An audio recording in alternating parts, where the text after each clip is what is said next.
Hi everyone, I hope you enjoyed the video. We had such fun making it, and I really appreciate Jamie and Jordan and Brent Wilson for making it happen for us. We all need a good laugh during these challenging times that we're in. So here we are, all college day. Last year I asked you if you were ready, and I said, hey, are we ready, Ventura College? And you answered yes. Yes, we're ready. And we were ready. To our amazement, we were ready for a pandemic. It was such a challenging time for everyone this semester. And I am so impressed how we pivoted very quickly to make sure that our students receive the education that they deserve, as well as the services that they need to be successful in their academic pursuits. So thank you. Together, we no doubt did it well last semester as well as we could, and now we're even more prepared as we move forward into the 2020-2021 academic year. There were several chats that happened while we were watching the video. One was related to music while we're waiting, which it sounds like a no-brainer, but we didn't do it, so we'll have to make that note for next time. And then coffee. I'm with the coffee person. I have my coffee here and ready to go, but it's certainly not the same as when we're all gathered together in front of the PAC where we're having coffee and also able to enjoy some snacks and camaraderie. So I really hope that next year that will be the format that we have. This is an exciting year. Ventura College turns 95 years old. So we are celebrating, and this is our kind of our kickoff event. From our humble beginnings in 1925 as the first institution of higher education Ventura College has been providing high quality, affordable education for our over 13,000 students. We have a lot to be proud of. As we celebrate our 95th anniversary, we know that the future of our college is bright. And that's all because of the fabulous faculty, classified professionals, and administration here at Ventura College. And we also have support of our wonderful Ventura College Foundation. We are the flagship, and it's all due to you. Thank you so much. And we'll move into our next speaker. I'd like to introduce our ASVC president, Carlo Placencia.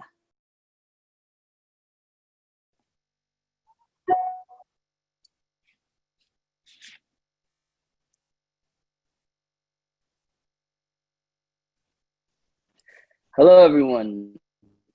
Before I get started, I would just like to acknowledge and thank each and every single one of you, because it is for your efforts that students get the proper education that Ventura College is proudly known for. Your contributions do not go unnoticed. For those of you who do not know me, my name is Carlo Placencia, and I am beyond excited to serve as the president for the Associated Students of Ventura College for the 2021 academic year.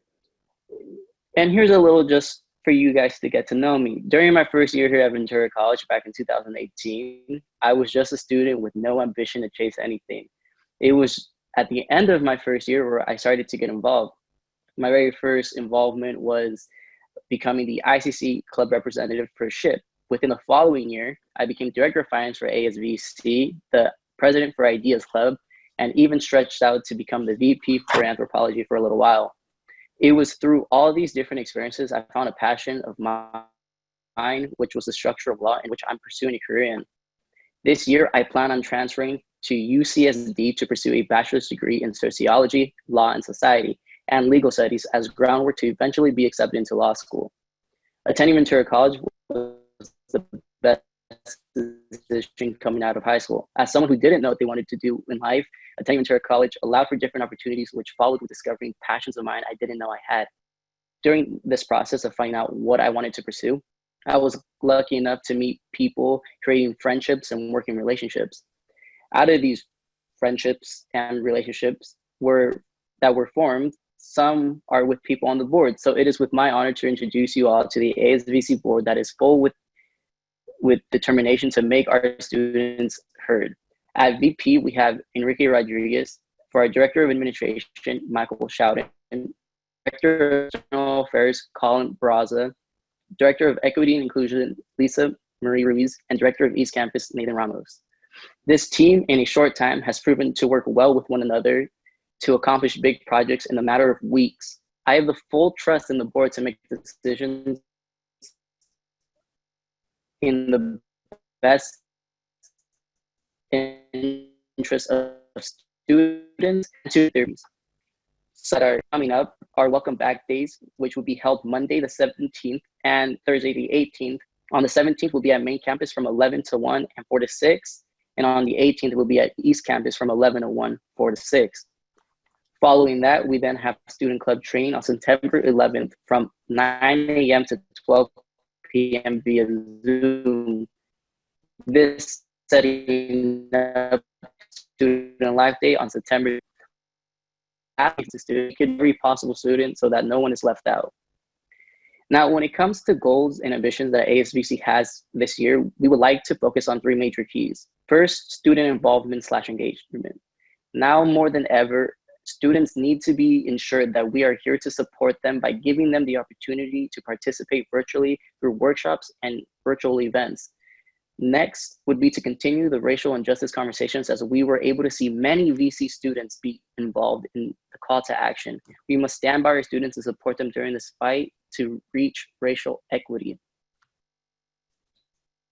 Lastly, of course, to keep our students safe from what might be, especially even COVID-19 warnings, we must give our students whatever resource we can during this pandemic so that they are safe and able to make it through these difficult times.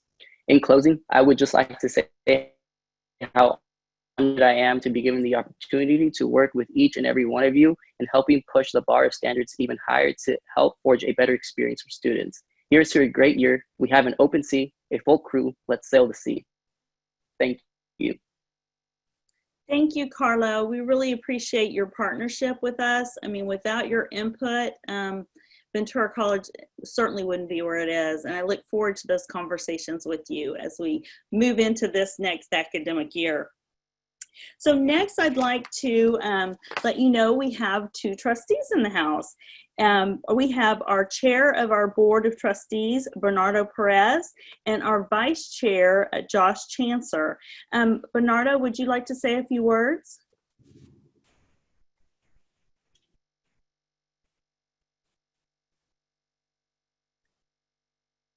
You know if he's here?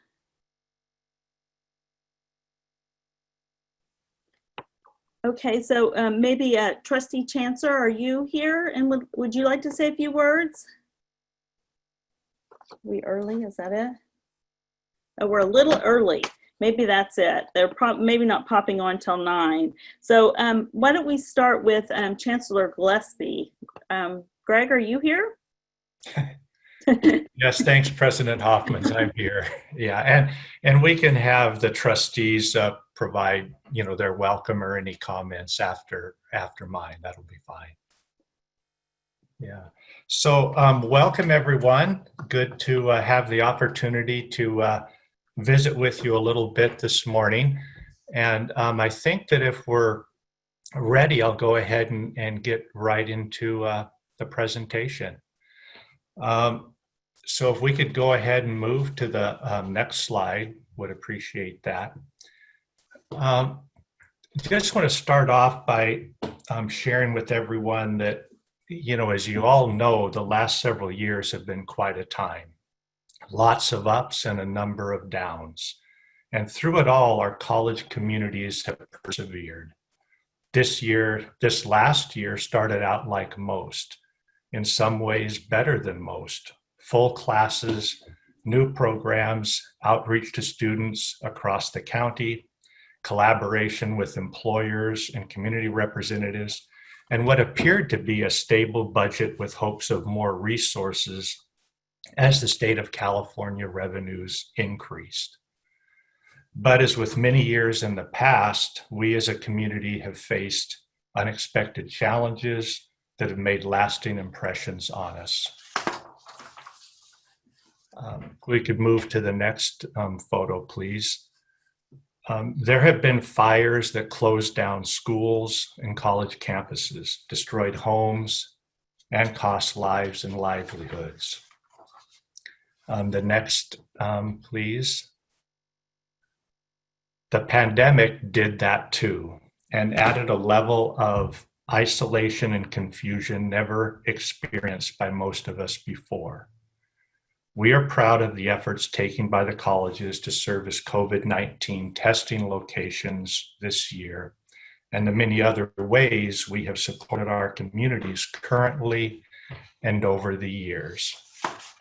Next, please. Violence in our communities and around the country shocks and saddens us, but we persevere. We cannot ignore the events in our communities, country, and world. But as we respond to them, we keep our focus on what we can do to help our students as a beacon of learning for our communities. It is important to recognize the role that education has to encourage the difficult conversations that need to occur. We must take concerted actions and develop plans to address social injustice, racism, and institutional barriers to student success and equity. This is not just a VCCCD priority, but a national imperative as well. Next, please. We face a recession that can lead to a depression, and economic recovery will take time. Our national economic and personal financial landscapes are different now than they were even just 4 months ago. We have to adapt to these realities and make sure our mission continues. We must persevere and creatively support our students and communities during these hardships. The challenges faced by our students this fall have never been greater.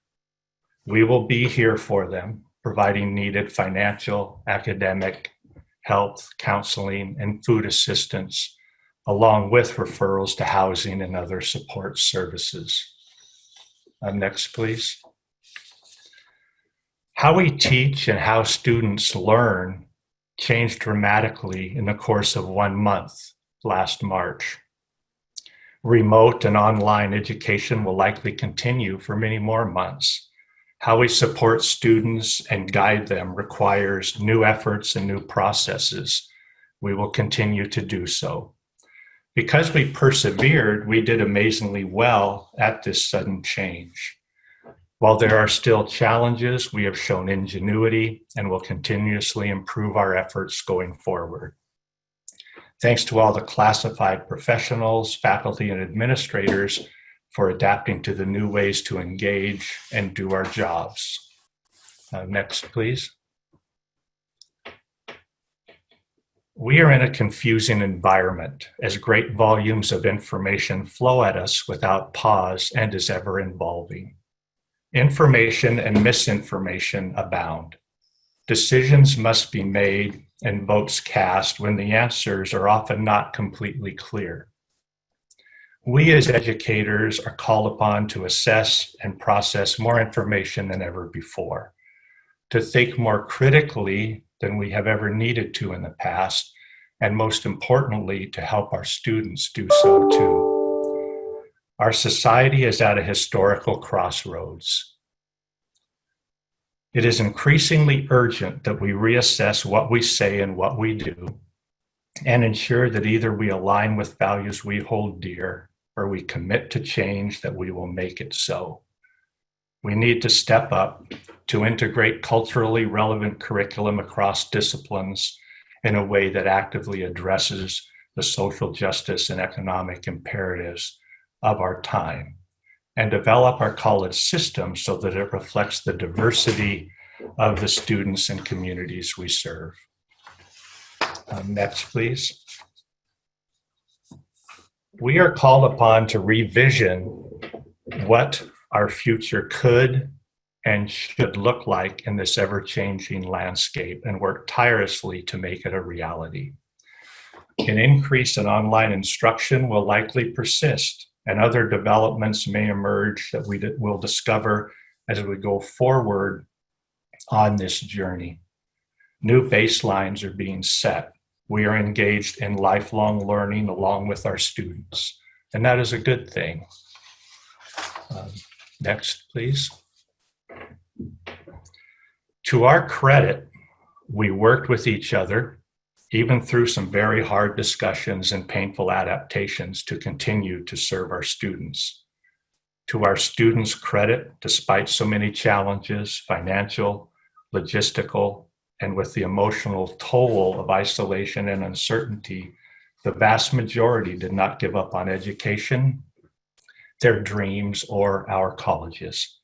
We could not be prouder of the accomplishments made during this very peculiar year.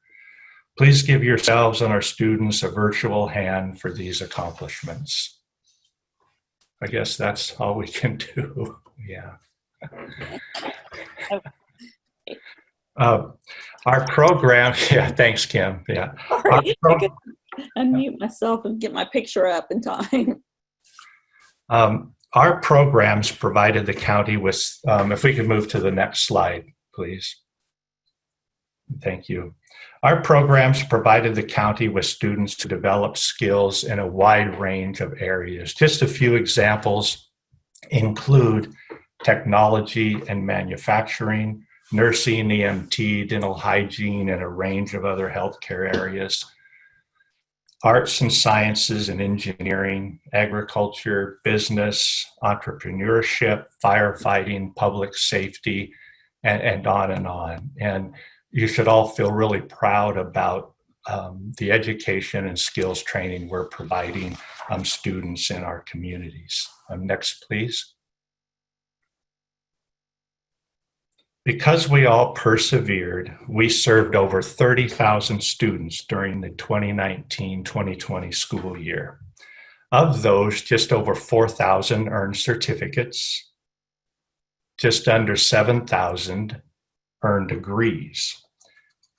Both with certificates and degrees, they both increased over previous years, and that's quite an accomplishment given the pandemic. At the same time, we had nearly 7,500 spring enrollments that ended as early withdrawals. Much of this was the result of the pandemic's impact on health and finances for students and their families, as well as challenges some students faced with having to rapidly change to remote learning platforms. It will be our ongoing challenge as we begin this year to take steps to mitigate attrition in an environment that is particularly precarious and uncertain for many of our students. Next, please.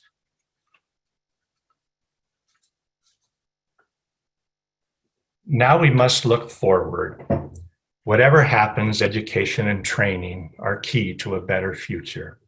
It is our duty and our honor to be part of this new era and these new efforts. Everyone in the VCCCD system contributes to carrying out the vast responsibility, and we do best as we persevere together. There is still a lot of uncertainty, and everyone is trying their best to have contingency plans in place. We have to ride light in the saddle, as the saying goes, but we have to ride with determination, creativity, flexibility, and commitment. In working with the State of California Public Health Directives and the Ventura County Public Health Department, we know that most instruction and student services will have to be offered remotely this fall. While we would all like to get back to normal, bring students back to campus, work in our classrooms and offices, and see our challenges and see our colleagues face to face, we realize that the health and safety of students, staff, and faculty is of paramount importance. There are a few classes that have been approved for limited on-site instruction because there is no other way to provide the hands-on experiences needed to attain skill acquisition, learning outcomes, and specialized accreditation requirements. There will come a time, probably when a vaccine is widely available or when very low community infection rates can be verified, that things will change. We have plans for that transition, and we will eventually get there. Classes begin on Monday, and I am in awe of the commitment and creativity you have all shown in these trying times. The VCCCD Board of Trustees and I look forward to working with you this year, making strides to address challenges and celebrate successes that improve the vitality of our communities and the lives of our students. As we enter yet another period of virtual communication, I wish to relaunch my past invitations for conversation with faculty and staff that I used to do through campus visits. I greatly miss those conversations. Please look for updates about virtual coffee breaks in the coming weeks. Here's to an innovative year, a safe, healthy, and productive year. Welcome to fall semester 2020. And that wraps up my comments this morning. And again, I really do wish all of you a great start next week. And Kim, hopefully we have trustees Chancellor and Perez on now in case they have any comments to share as well. Chair Perez, are you on and available?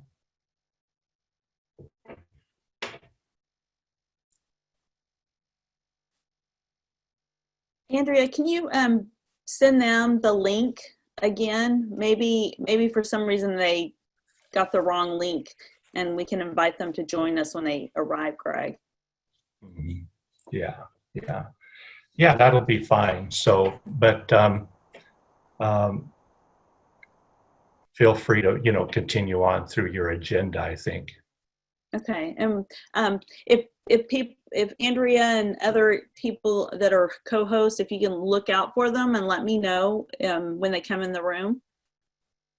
All right. Thank you, Greg. We appreciate it. And I'm sure we'll be able to hear from our trustees hopefully soon. All right. Thank you. All right. Thank you. All right. So next we have the director of our Ventura College Foundation, Ann King. Ann, you want to share a few words with us?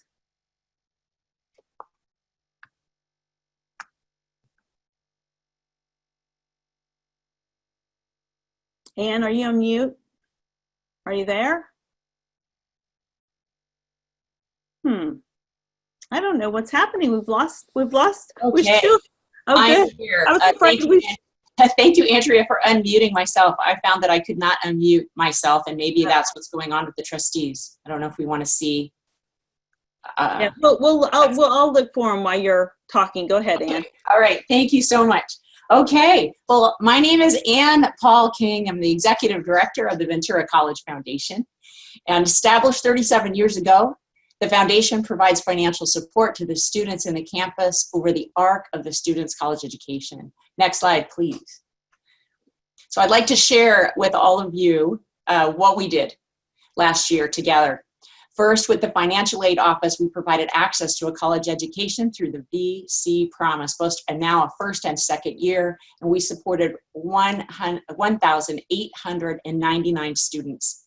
Second, we promoted student success while they're with us through scholarships. Last year, we awarded our largest distribution ever in the history of the foundation. The total is $699,971 to our students at a time that they needed it very much.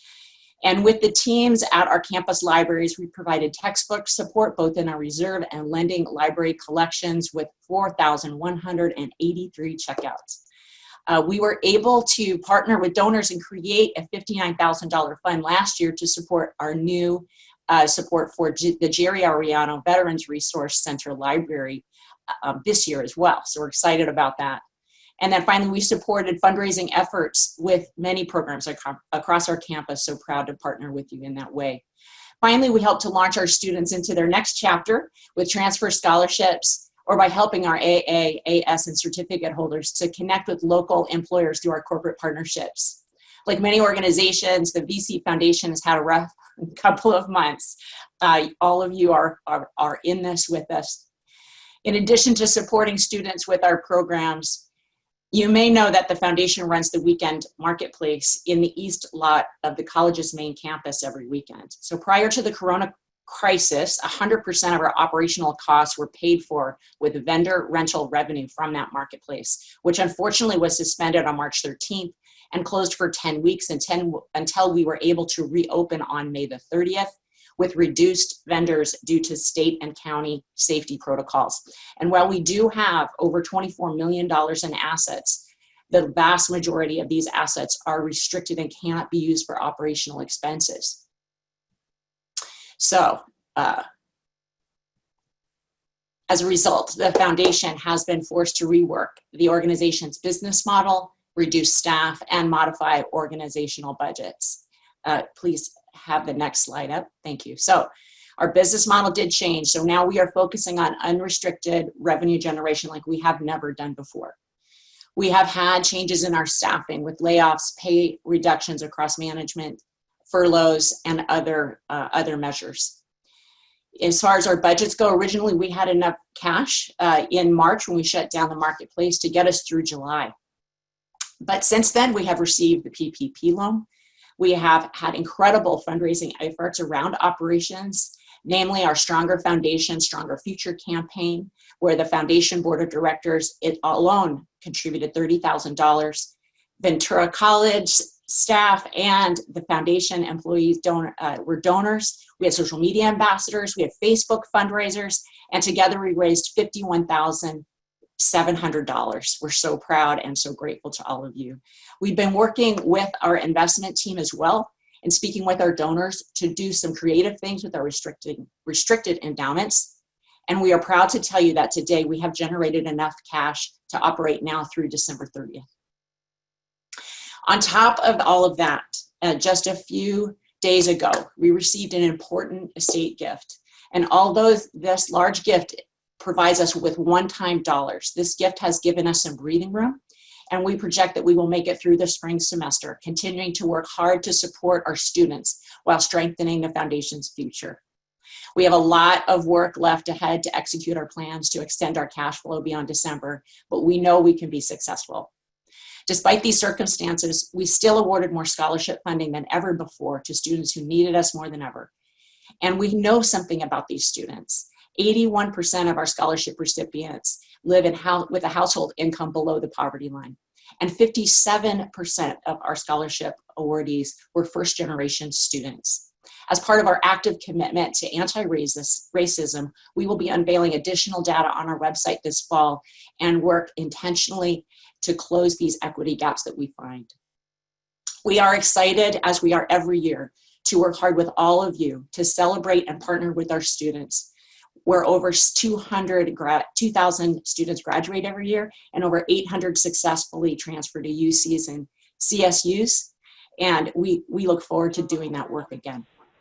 Please, because of the support of the foundation board and the donors, and with the help of many in the audience today, we are able to help thousands of students every year. This critical work cannot be done without each of you. So everybody is an essential piece of this effort to help students be successful. And I hope that you are so proud of this, being part of this amazing work with the foundation. Next slide, please. Now, I'd like you to hear about a real life transformation because of the generous community support that so many provide. I would like to introduce Sarah Ham and let her tell you her story of transformation. So if we can unmute Sarah Ham's computer, that would be great, or feed. Thank you.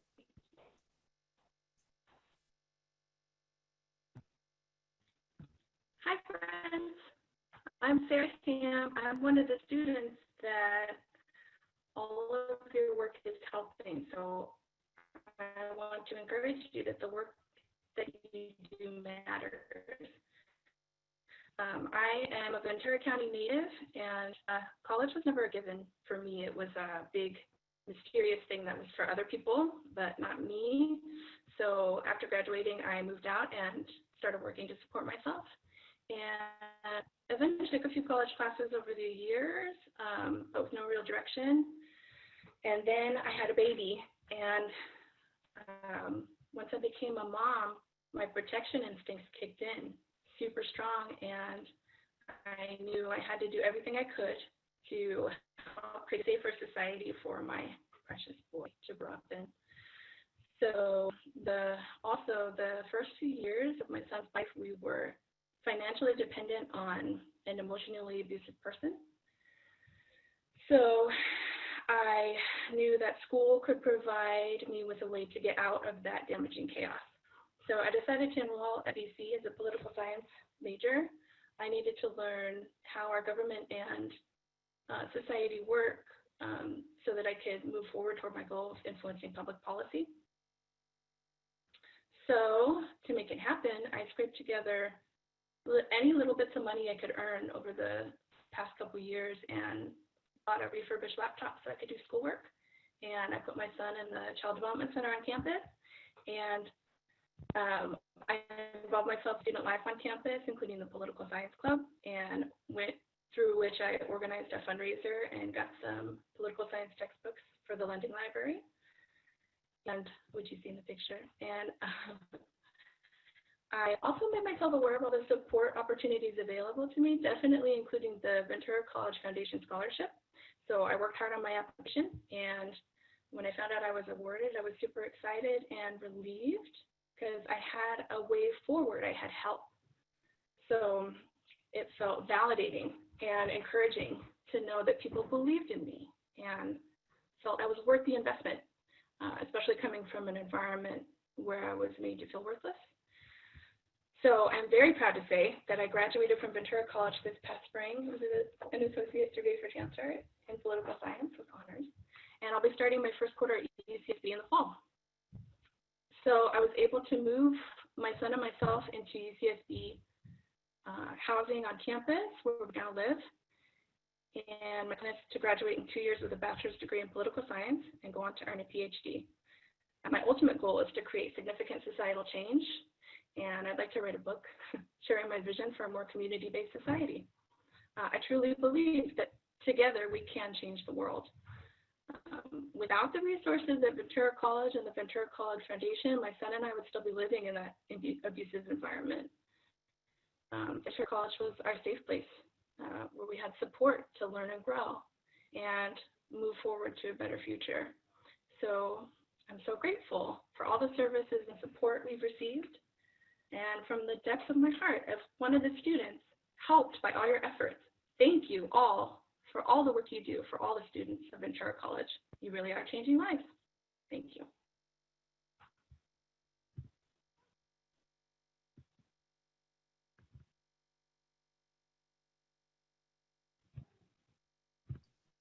So, and I'm not Thank sure. you. I was, thank you.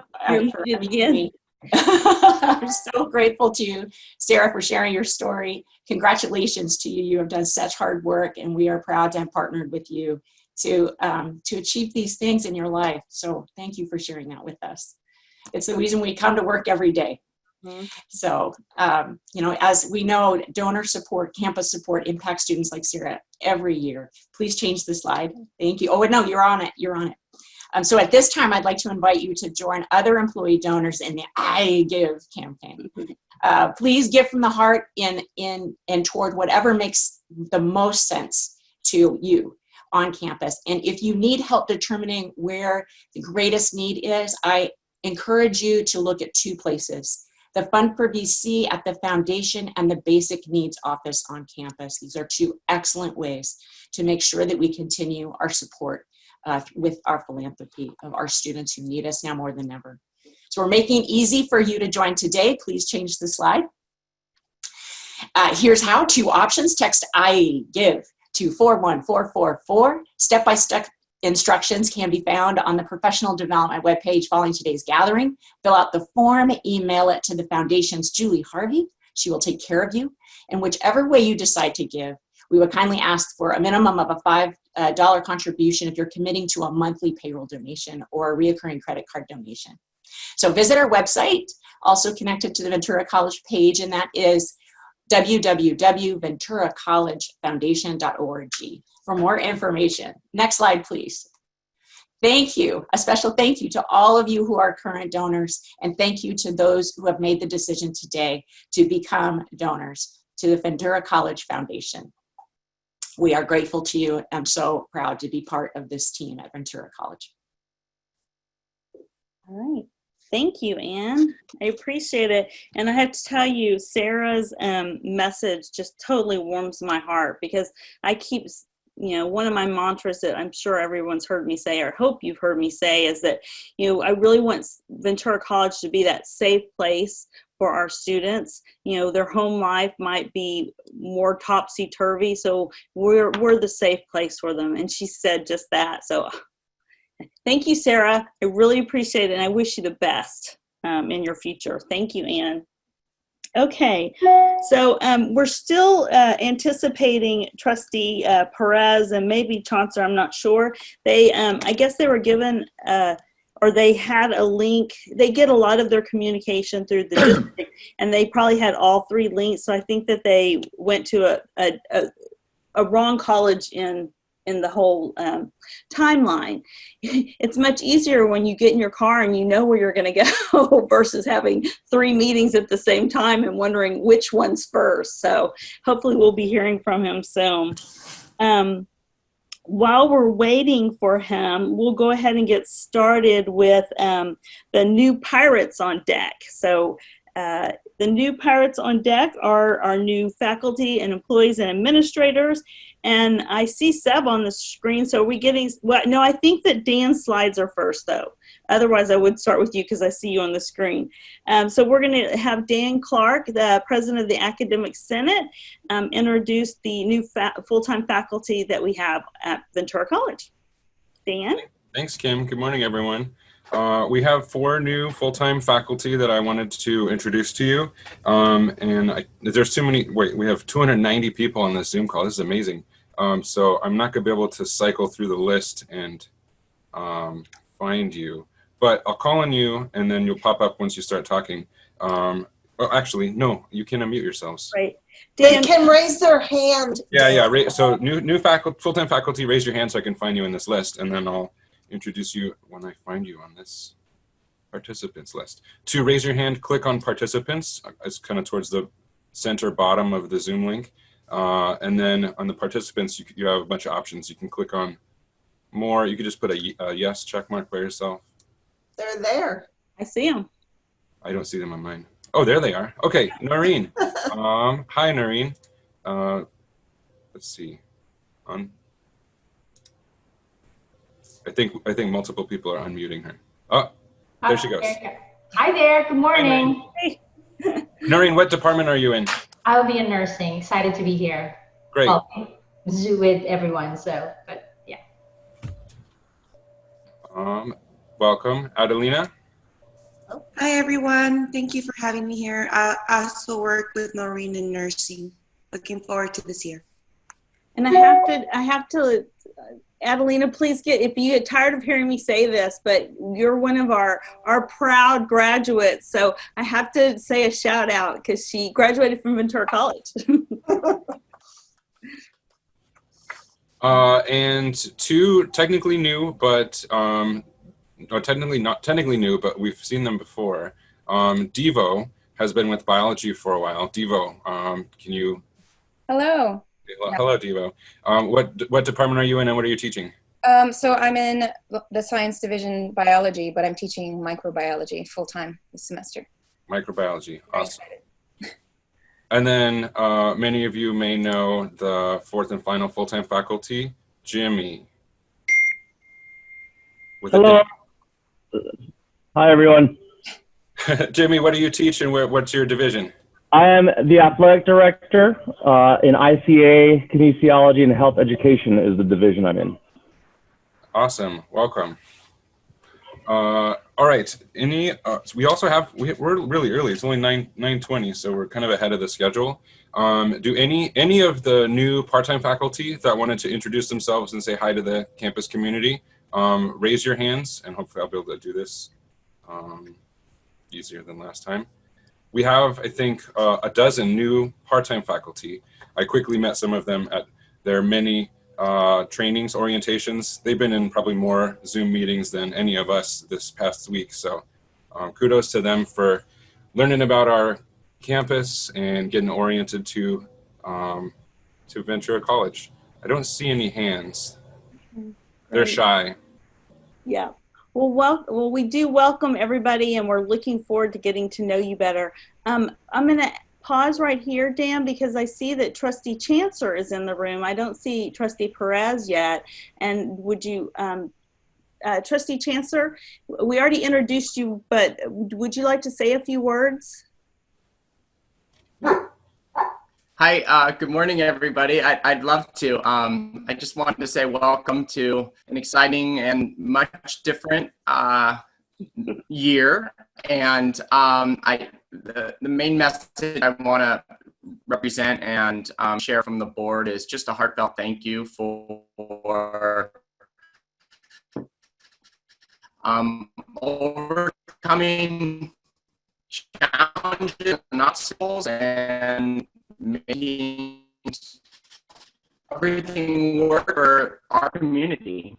And as you all know, our community truly depends on Ventura College. So I just wanted to say thanks so much, and I'm really excited for this year and for fall semester, and any way the board can support them, and we're here to support everything for our students and community. Oh, thank you so much. We really appreciate your time. I know that you have your trustee role and your working role, so you're getting ready for school to start too. So we appreciate you. All right. So I'm not sure that I'm going to do a shout out for Trustee Perez. Are you have you joined us yet? Okay, I don't see him. We'll keep on the lookout for him, but but then we'll move on. I guess Sebastian, can you help introduce the new classified professionals to Ventura College? If I unmute, I can try. Okay. Good morning, everyone. Welcome. Thank you for being here. Thank you, Dr. Hoffmans and exec team and Chancellor Gillespie and our trustees. We had a busy summer, as you know, getting ready, and we're looking forward to kicking off the new year. With that said, we'd like to introduce any new classified who've joined basically since this time last year. So if we didn't have an opportunity to introduce you on stage last year and you joined over the past academic year, please go ahead and do the same as Dan asked. Use the participants feature to raise your hand or notify us however you want, and you can go ahead and introduce yourselves. And I know there's a few of you, so don't make me call out on you. Oh, Seb's got his teacher mode going. I've got a list. Oh, I see a hand up. JC. JC, go ahead. Oh, there. Okay, I'm unmuted. Hi, everybody. I've been in the district now for almost 6 years. This is my first 6 months here. I've been online more than I've been in my office. Glad to be here. And which division are you in, JC? I'm under Tim Harrison in the athletics, kinesiology, and performing arts. And things there have been totally normal right now, right? Always. Oh, I know. It's a crazy world. Well, thank you, JC, and welcome. I know you have been here with us a few months, and then, like you said, the last time I saw you was probably several months ago, and it was one of the first few times we had the opportunity to see each other, and then since we've been online, it's kind of strange like that. But anyway, we're glad to have you. Thank you. And I see Jamie has her hand up. Jamie?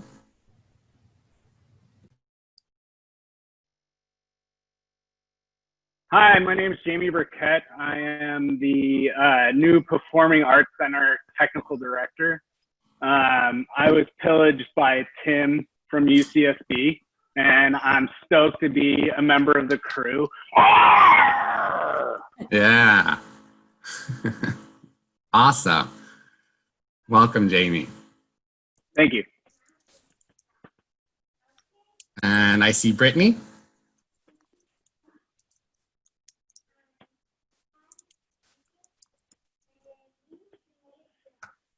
And yes, that was a very good pirate arc, Jamie. I agree.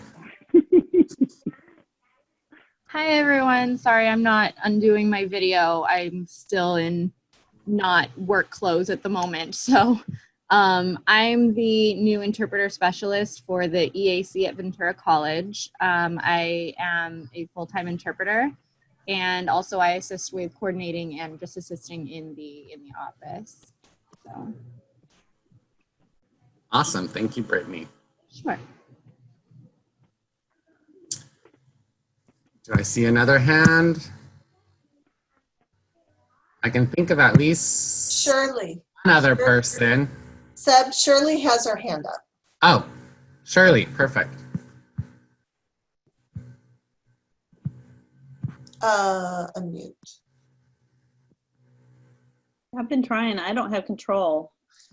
I think I managed to. Good morning. Now. There she is. Good morning. My name is Shirley Ruiz. I am the alternative media specialist for the EAC at Ventura College. I began in May of the pandemic. And I'm very happy to be here. A little overwhelmed that there's so many people on this Zoom. I don't think I've been on a Zoom with this many people, but thank you. Thank you, Shirley. And welcome aboard. Anyone else?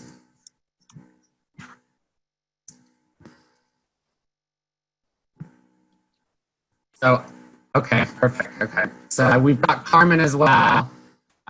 She wasn't able to get her participant feature going, but I just managed to chat to her. So Carmen, do you want to go ahead and unmute yourself and introduce yourself as well?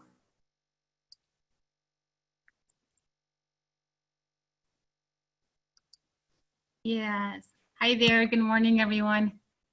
I'm Carmen, and I've been here at BC since October. I'm happy to be here virtually, and everyone have a happy virtual fall 2020. Thank you, Carmen. Welcome. I think there's one more person on my list, and I do believe they are online. Elizabeth, are you here?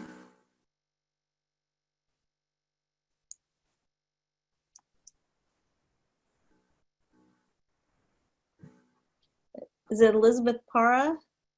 Yes. Yeah. Hello, yes, I'm here. Hi, nice to virtually meet everybody. I've been with the district since January, but I just transferred to Ventura College. This is my first week. I'm very excited to be here. I'm a Ventura College graduate. Also, I graduated with my AA, so it's exciting for me to be working at the school that I love so much. So yeah, I'm happy to be here, happy to meet everybody, and virtually meet everybody. Thank you. Perfect. Welcome to all of you, and we're so happy to have you as well. We can do a quick virtual round of applause like Greg did as well, maybe for everyone. And thank you for introducing yourselves. Yes. Thank you so much. We welcome everybody on board the pirate ship. You all help us keep us afloat. So next I have Kathy Bojorquez, and she's the Vice President of Business Administrative Services, to introduce our administrators. Good morning. Welcome back. So happy to be here. Yes, we have 2 new managers that have joined us since this time last year. And so the first one is Gabby. If you could unmute yourself. We have Gabriela Samsama Kuna. Can you unmute her, Andrea? Gabby, it's under Gabby, not Gabriela if you're searching for her. There we go. Go ahead, Gabby. Hi, everyone. Can you hear me? Yes. Tell us what's your position and when did you start? I started at Ventura College back in November. I'm the registrar, and I oversee admissions and records and Student Connect. And we are so happy you are here. Thank you. I'm happy to be here. Okay. And our other manager I know is not online because I know he's with all of his crew in a room observing our All College Day. And so the other manager I'd like to introduce is Orlando De Leon. He is our Director of Facilities Maintenance and Operations. He joined us in late January, has been running full speed since, and he and all of our FMO crew are observing All College Day from a big room in ASC. So a shout out to our FMO crew and all the great work you guys have been doing this whole summer here on campus. And that, Kim, is it for our managers. Thanks. Okay, great. Yes, Orlando stepped right in, and we feel so lucky to have you, Orlando. So, and you already did in our newsletter, we already had a little, he was one of our featured, wasn't he? Yes. Yes. So if you can maybe visit one of our old messages in bottles, and you can find out more about Orlando. Okay, so next, I'm still looking for Trustee Perez, but I don't see him yet. So next we have, our themes for the year. So Andrea, you want to change the slide? Oh, no. Oh, I forgot. There's a second part to this, the Academic Senate Awards. So we have both our academics and our classified professional awards of the years, and we're hosting it for the first time. Academic awards have always been awarded at All College Day, but this will be the first time, at least that I'm aware of, that the classified professional. So I'm excited to celebrate excellence in both areas. So I want to hand it back over to Dane Clark so he can talk about the Academic Senate Awards. Thanks, Kim. Can we go to the next slide? So the Academic Senate gives awards in 4 categories, and these are nominated and chosen by the faculty. And then Academic Senate President, that's me, get to award 1 award for merit. So we're going to go through these 5 awards. Next slide, Andrea. And I'm going to select one of the nominating faculty's description with the details blocked off so you can try to guess who it is and guess what the blanks are. Because of the extra links they always go to for them, from planning something before COVID and the way they have continued to offer them amazing learning opportunities during the pandemic, the blank, and they have gone to great lengths to put them all together. So some more accolades, some more accolades. This all takes a lot of extra work on their part to continue to create these new or unique learning experiences for their grateful students. So a lot of these are going to be potentially describing, if you're a faculty member, you, or classified professional, you, or manager, you. So the Service to Student Award goes to, next slide, Brent Wilson. And then go to the next slide and we can reveal those details. So he's done some amazing work with his production classes, the opera productions. He put together a virtual choir, which I got to see, which was in part of the end of the year retirement celebration. And putting costumes and choreography in an online environment is a pretty incredible work. So Brent Wilson, congratulations, service to students. I don't know if we can put you on the spot and have any acceptance words. Let me go to you. There it is. Oh, anything to say, Brent? Oh, he keeps muting himself back. That's fine. Thanks, everyone. I appreciate it. Okay, thanks, Brent. Congratulations. So that's service to students. The next category is, drum roll, next slide, service to faculty. So because they have provided outstanding leadership as something of the something during this most unusual year, they have gone above and beyond on every level to serve faculty through participation on numerous committees, and blank have worked to collaborate across our campus community. So the Academic Senate Award for Service to Faculty goes to, next slide, Emma Sanchez and Maria Flores. And next slide, let's see what they did. They're co-chairs of their counseling department, and they've served on numerous committees, including HEMA on Academic Senate. So they've been a great service to faculty. The entire counseling department has been stellar faculty as we go through these tough transition times. So congratulations to you guys. Is it awkward if I just unmute you and have you say something? Let's try it.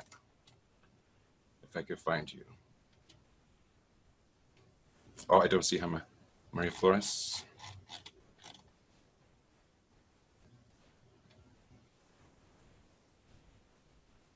All right, Maria, do you want to say anything? Or you can just say your thing in chat if you'd like to. I know it's awkward. You don't know if you're going to win or not. Okay, so service to students, service to faculty. Next award. Service to college. So their leadership and hard work in blank matters serves not only students and classroom faculty, but departments like admissions, registration, and counseling. Their leadership, along with some other faculty, is helping the college hit the student success targets that will help us maintain or even increase state funding under the new allocation model. So yeah, whole college. Service to College Award for faculty goes to, drumroll, Eric Martinson. Eric Martinson, you can skip one more slide. Eric Martinson has done some incredible work marshaling the AB 705 plans through. And I wanted to give a special shout out on his work with other faculty, including Jocelyn Fechner, on the Ventura County College's Anti-Racism Alliance.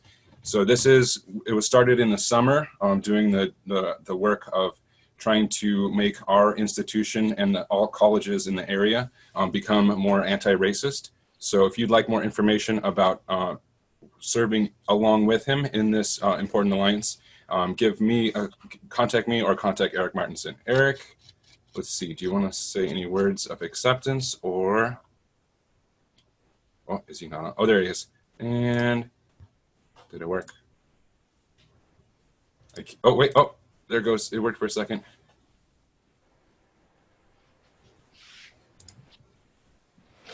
There it goes. Eric, you're live. Thank you so much, everyone. Have a great fall. Thanks. Awesome. Thank you, Eric. Okay, fourth award. Next slide.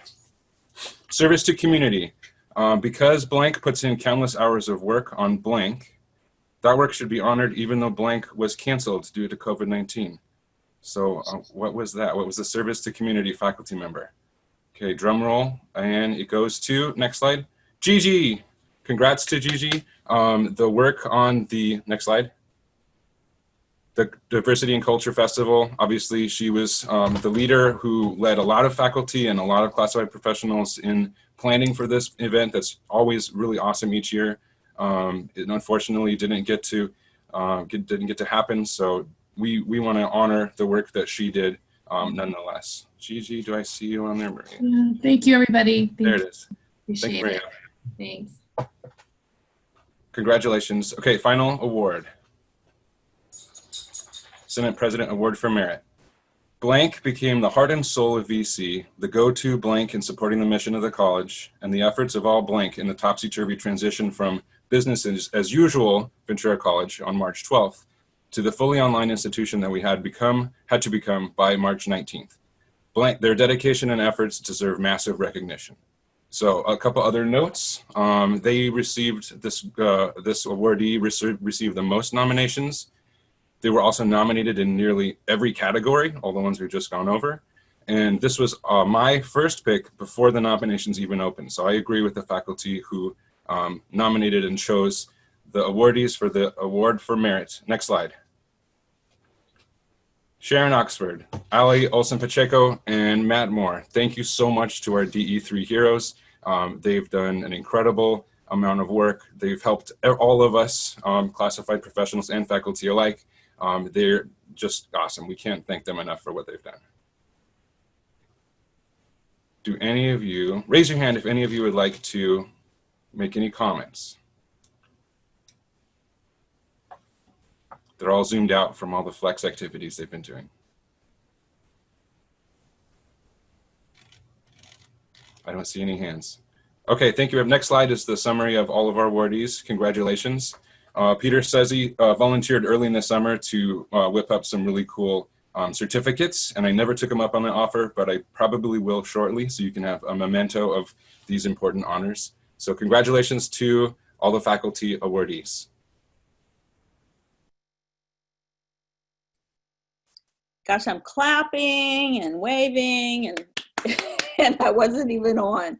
All right, so next we will have Seb present the Classified Professional Awards, and then after the Classified Professional Awards, I'll come back on and we'll take a quick break. So Seb, you tell us who won. We're excited. Drum roll. Looks like I quickly ran to the tanning salon and got a really bad space tan, and all of a sudden I'm really orange, and I don't know why.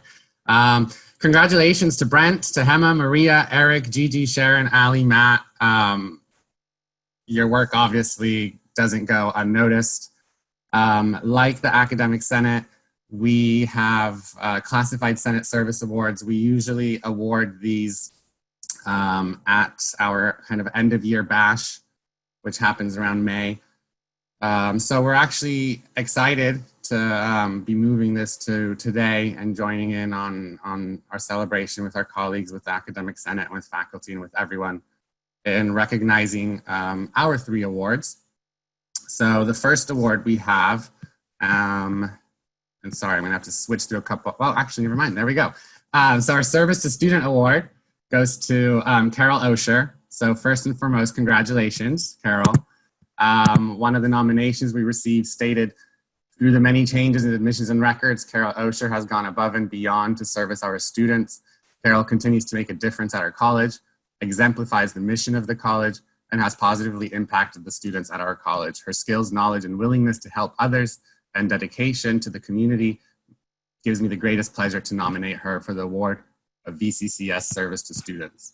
So again, congratulations, Carol. I know all of you work hard at admissions and records, and I'm glad to be able to recognize that hard work, and a shout out to Carol Osher. So congratulations. The next award we have, we can go ahead and do a drum roll and unveiling. So our Senate Service to College Award goes to Jordan. Jordan is one of our IT specialists. One of my favorite nominations that we received for Jordan was very short and stated, "He works harder than anyone in our district, my personal opinion." And I read that back to you with a little bit of jest, because for anyone who knows Jordan, he really, really does work hard, as we all do. You know, it's not a competition in that sense, but Jordan really is fully dedicated to not only the college, but to our students and their success, and to making sure that all of us in our offices, our faculty, our admin assistants, lab techs, whoever it may be, that they have the technology they need. He's always at all of our retreats, our large campus events, helping behind the stages.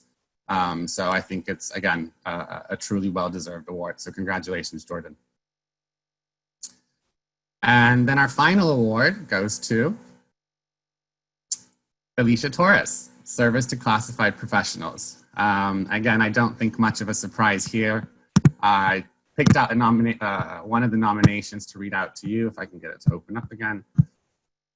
And it says, Felicia does a phenomenal job juggling many matters on our campus. She is the SEIU representative for VC. She has spearheaded and facilitates a weekly professional development subgroup for administrative assistants and office assistants. She has served as secretary to the VCCS. She stepped into the position of data technician when there was some leave in the office, and she works as an admin assistant for the Dean of Institutional Effectiveness. Felicia always maintains an optimistic spirit, and she deserves this award.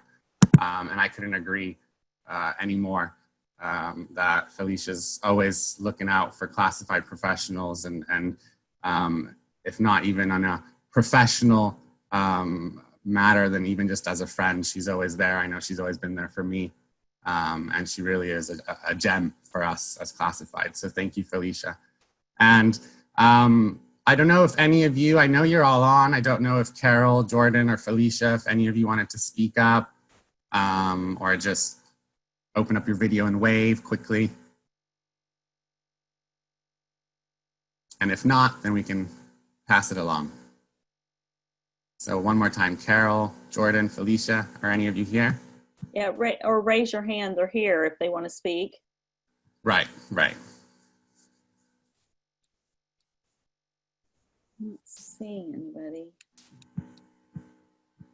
Well, thank you and congratulations. And again, Felicia has her hand up. Oh, good. I didn't see it. Takes all of us to watch it. There we go.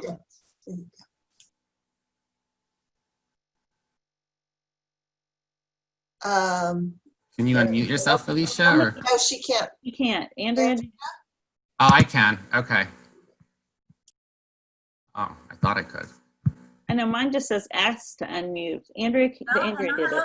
Hello. There you are. There we go. Yay! I was listening.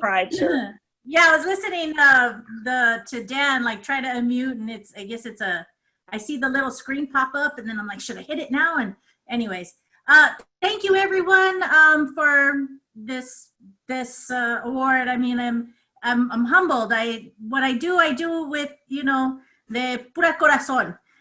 So it's from the bottom of my heart, and I'm here to serve you. Like I've said before, I've just completed my 21st year with the district. So it's been a pleasure and honor, and I hope to do it for more and more years. So thank you again, and go classified professionals. Thank you, Felicia. We're lucky to have you, that's for sure.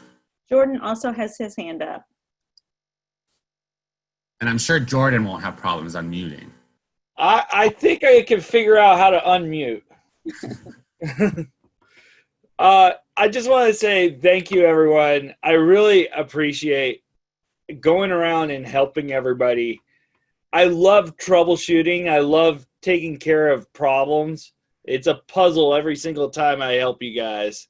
So I look forward to having more puzzles to help you guys with remotely and in person. We're going through weird times, but we'll get through it. So thank you. Thank you, Jordan. Yeah, thank you. It looks like Jordan's like on a movie set or something. Yeah, so That's Star Wars. Yeah, no, I knew the reference. Just didn't know you were in the movie. Cameo. Well, thank you again, all of you. And thank you for the opportunity to share this with the whole college today. Thank you, Seb. Okay, so, I know technology has its pluses and minuses, and these meetings have their pluses and minuses. We've had a few technology problems, but one nice thing is you can pause and go to the bathroom and not have to empty out the PAC. So why don't we take a 5-minute break? I need some more coffee too. I heard some coffee junkies out there, and we'll be back at, let me see what time it is. We'll be back at 9:55. All right, see you soon.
Okay, that time went by fast. Hopefully everybody is able to get back. I can't tell, is it working? Can y'all hear me? Yes, Kim, we can hear you. Okay, good. My screen seemed frozen. Okay, so I really, again, wanted to echo the congratulations to our new faculty, classified professionals, and administration.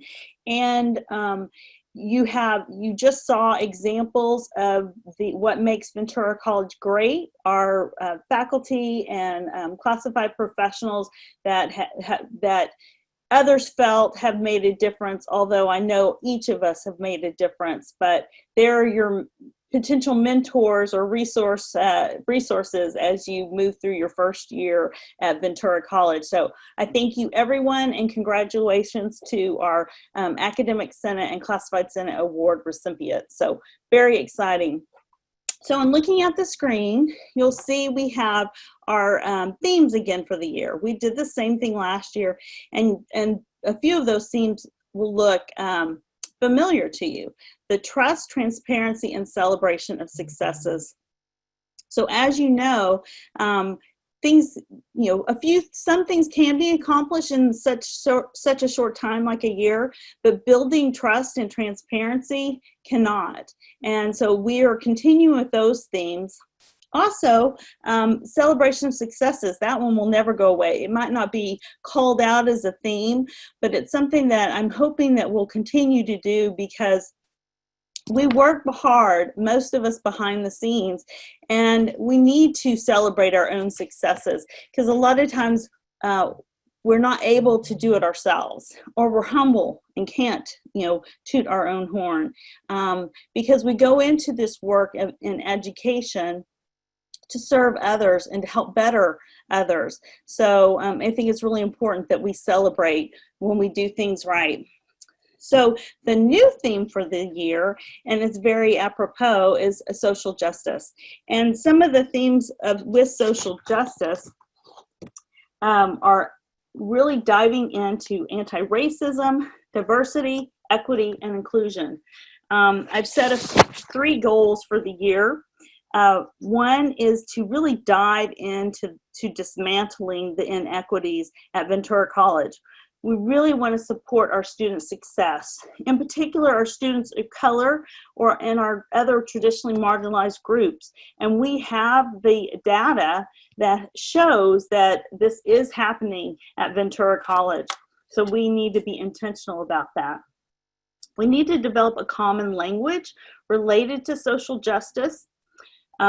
One that we can agree on, so that when I'm talking about social justice, you realize it encompasses a great deal, by also including diversity and inclusion and those kind of things, and anti-racism.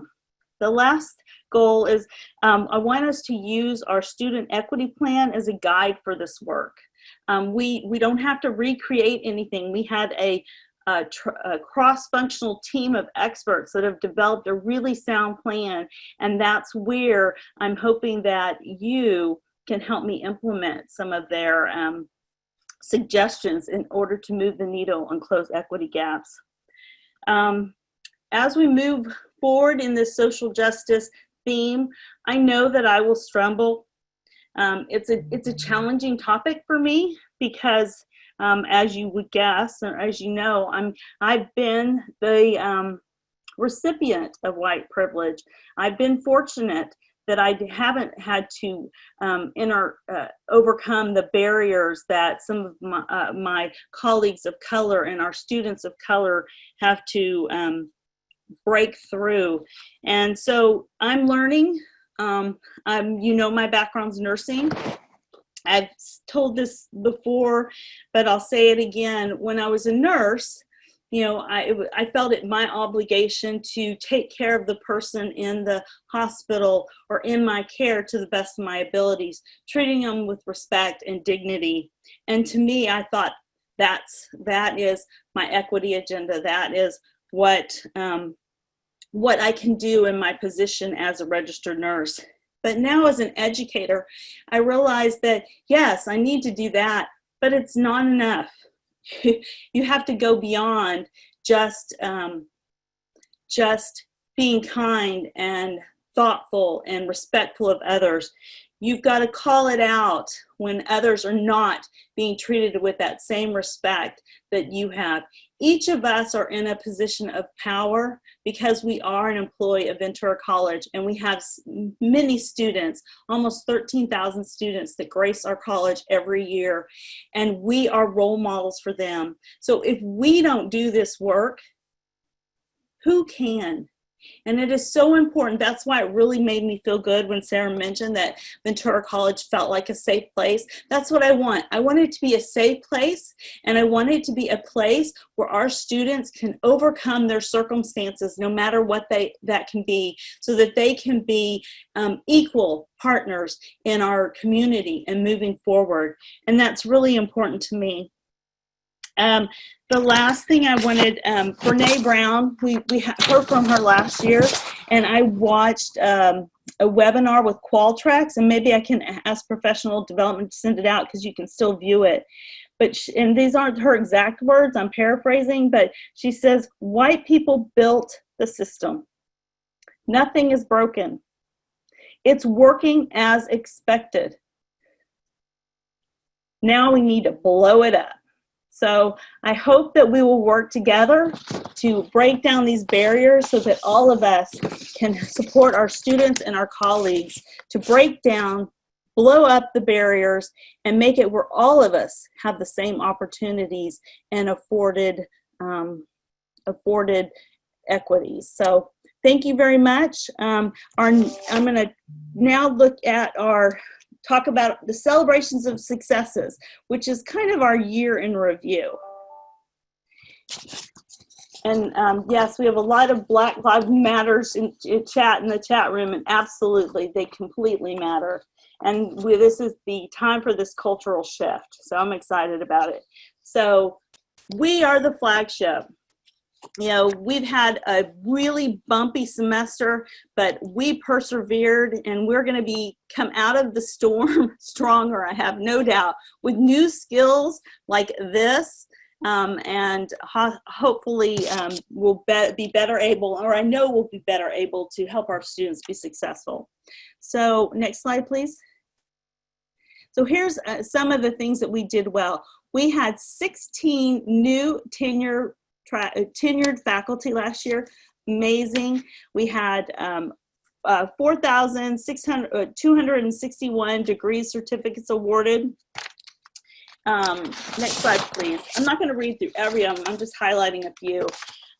As Sue has, I don't know if she's been called out in this venue, but Sue Royer received the Classified Employee of the Year. She has been amazing. I have to tell you, behind the scenes, her work to get us ready on Monday has been phenomenal. I feel so much safer knowing that Sue is a partner in helping us have the right protective equipment, having the right processes in place. She helped write our plan that's under the alerts page that I sent out. I don't know, my days run together a couple days ago. It's been so crazy. But thank you, Sue Royer. And then we have other wonderful things, the EOPS and our Caring Campus will happen this year too, and I'm looking forward to those conversations. So next slide, please. We had our accreditation advisory group, steering advisory group that completed our midterm report with help of all of our participatory governance groups. We collected, I think, almost all the signatures, and we'll be submitting that soon, so woohoo. We have several new degrees and certificates. Dorothy Ferreras has been a dynamo with our ag plants, I think it's ag plant science. I've got something over, hold on. Gotta move something. Yeah, the ag plant science ADT and the registered veterinary tech degree. John Clark in our manufacturing, he has completely rewritten that program basically to meet our industry needs.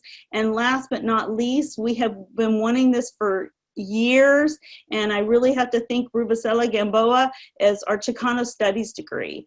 We have been not serving our students as well as we could have by not having that degree. So I'm very excited that we have that to offer as we move forward. Next slide, please. Couple things also to be excited about and celebrating our successes is we have now been chosen to host immigration legal services on our campus, which is virtual, but it's a resource available for our employees as well as our students.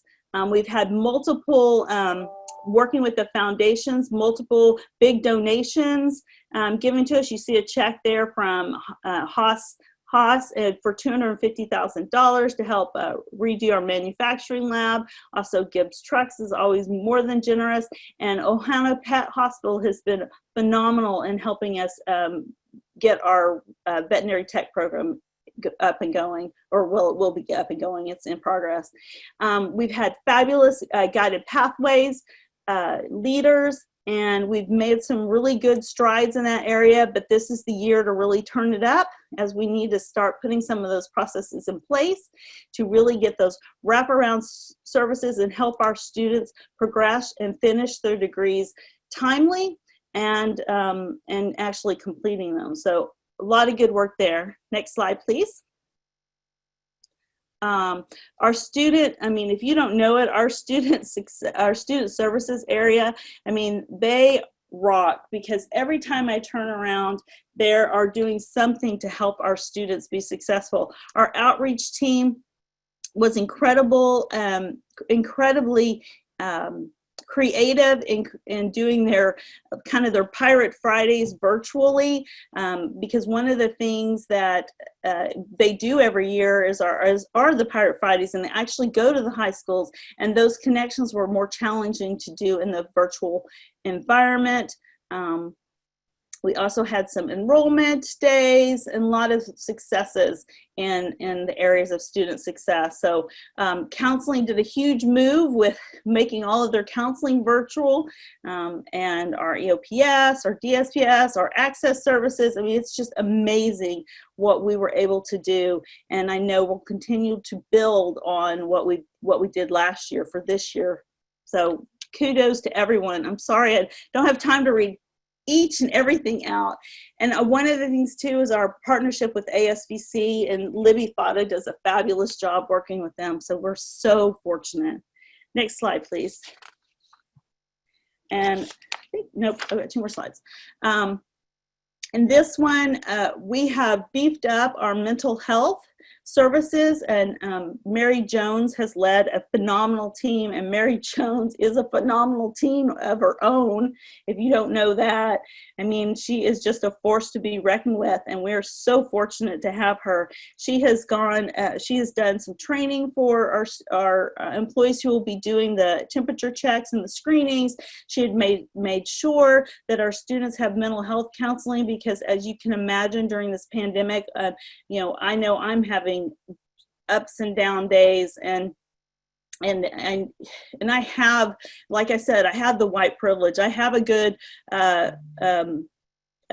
support group that helps me get through those days, but our students don't always have that. So it's really important. One group and a lot of volunteers that have stepped up is through Pirates Cove and our call campaign.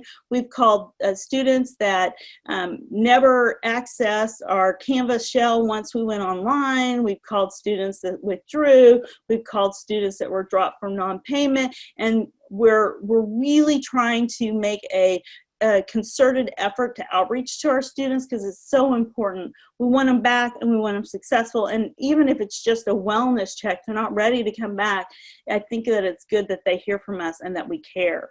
And then always Jordana does a fabulous job with veterans resources. And that's another population that, due to this pandemic, is vulnerable and may need additional assistance from us. Next slide, please. So, and then this year, and this, I know this is not exhaustive list, but we had several people recognized for excellence in our college. Ann King, Damien, Eric Irwin, Coach Moose, Michael Ward, Steve Turner, and Lester Nill. And Lester moved. We'll miss Lester tremendously. And especially, not only was he fabulous on our basketball team as the assistant coach, but he also did a lot of leadership in Black Lives Matter and helping us understand how college helped him better his circumstances. So we will miss that contribution as well. So I think next slide. I think that's the end of my part, and we're moving on to Damian Pena, our Vice President of Student Affairs, and he's going to talk about what we've done in trust and transparency. So I'll turn it over to you, Damian. Good morning, everyone, and welcome back to the VC Pirate Ship Fall 2020 edition. It is completely different than we've ever imagined before, but we still remain true to the trust and transparency themes that we had listed last year as well as this year. And you know what, and this quote that I have next in the next slide actually really kind of transcends a lot of what our ideals are and our goals may be for the coming year. So Andrea, if you can progress the screen. Trust takes time. It requires getting to know a person. It requires getting to know a department, an area, a person, area. You can't trust somebody you don't know, and that's totally true. And we've learned that. This is my 5th all college day, and I got to tell you, I've learned lessons every single year from this opportunity. If you're going to build trust in relationships, it will require you to be open and honest, and it requires transparency. And I think that really kind of ties into a lot of the things that we have as a campus and things that we're able to grow and learn from. Like, how hard is it for us to pick up the phone and find out how much CARES funding is being awarded through financial aid? How hard is it for us to contact and call and ask questions about our admissions numbers and find out from admissions and records? Did you know that we have a mailer going out to the majority of Ventura County coming out should have come out yesterday, but I think it's coming out today, as well as a new acceptance email that goes out to all the campuses. This is a great opportunity for us to invest in a level of transparency where we are taking ownership of our areas and our divisions and our ideas and actually asking the great questions. Because we as an exec team have been working hard at helping to develop and create that level of trust. We're not there yet. I know that. We're developing that transparency. I know that. We're not there yet, but we are getting there. And in the next slide, you'll see a couple of different areas that we've been able to help and transcend. So what's important to remember is trust isn't given, it's earned, and I totally get that. It's not earned through words, but it's earned through actions. And I think that we're committed at really helping to develop the actions that we have. We've had our coffees with Kim, we've had our captain's chat forums. We've made sure that all of our budgets and our different reports are available on the website so that you can have. Kathy has done a great job of developing some training modules to help you understand what your budgets look like and what your budgets mean, especially in these trying times. And I know that she's going to talk a little bit more about what that's going to look like. Kim has done a great job of visiting both the classified and the academic centers to talk about where we're at and what we're doing and what our intentions are for the futures. We've tried to develop some open exec team meetings where people have had the opportunity, and we've received a lot of people come and take advantage of that opportunity to come and be a part of our exec team meetings to learn a bit about the leadership of the college, and I think that that's really, really good. And of course, celebrating our successes, our end of the year celebration. This past year's graduation and Dean's List ceremony, they didn't happen.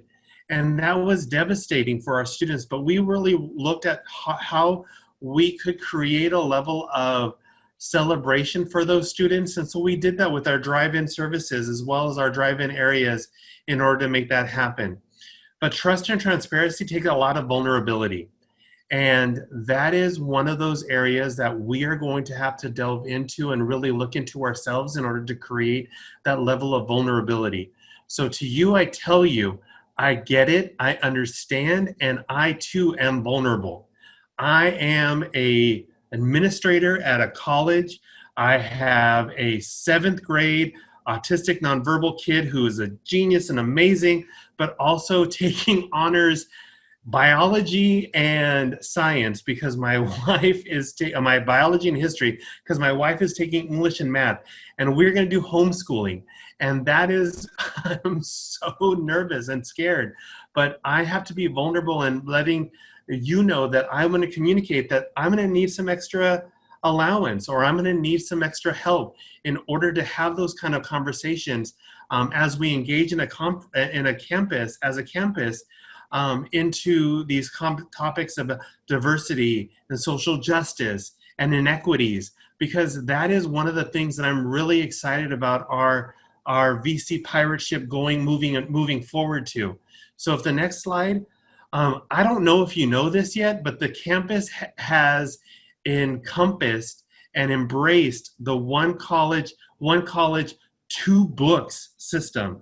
So How to Be an Anti-Racist by Ibram Kendi. Oh my gosh, what an amazing book to have our students read along with Stamped. These are amazing opportunities for our students to engage, but you know what? We're wanting to make sure that you engage in these conversations. So I implore you to work with your deans and department chairs in order to see how you can get those books and how you can engage in those conversations and how you can be vulnerable and really help to contribute to the conversations and the dialogue and the action that needs to happen at Ventura College aboard our pirate ship on the 95th year. Folks, I'm really excited about where we're moving in the future. I really know that we are working towards the trust and transparency. We're great at celebrating our successes because we got a lot of successes to celebrate. But working towards the vulnerability and the trust and transparency, I think we can really tag team into our theme of social justice. And so at this point, I'm going to defer it to my colleague, Dr. Jennifer Kath-Beck-Getz, to talk a little bit more about what the campus is going to engage upon. So Jen. Hi everyone, good morning. It's good to see you all here today. I have the honor and the privilege of having the opportunity to talk a little bit about the theme of social justice, which obviously requires us to continuously reflect on trust and transparency. Before I talk about what I was planning to discuss with you all today, we do have Gigi here who's going to share with you a little bit about something she's been working on that falls into our social justice theme. So as soon as someone can unmute her, she'll talk with us. And Andrea, we can advance the slide. Hi, everybody. Good morning. I'll be brief. So I've been very fortunate over the summer. I've been able to work with some amazing colleagues in various groups here on campus and with the district group, the Ventura Community College Anti-Racism Alliance. And I feel very fortunate that I've been able to begin the work and begin the learning. I have some amazing colleagues on the One Book, One Campus committee. And I also have been collaborating and working with the folks at ASVC and the Race Action and Equity Task Force. And so it looks like a diversity and culture event will happen in some format in the spring. And I'm going to be working with the team to see how we can put something together that really focuses on the aspects of social justice, of focusing on various marginalized groups that we see in our campus and our community, trying to bring some speakers of influence and of importance, and really just to take this theme throughout our academic year and personally in our own lives, which the work is vulnerable, it's important, and my email is there. Most of you know, contact me and bring your ideas. And hopefully we can put something together that will be important and help us through this and help us learn and be allies. And you know, we're throwing out a lot of buzzwords that kind of don't seem like they're meaningful, but for many of us they are, and it's the language that we have right now. So thank you for your time, and you know, we'll see how it's going to come through. we'll see what it's going to look like. We have no idea, but I appreciate everyone. Thank you again. Thanks for the time.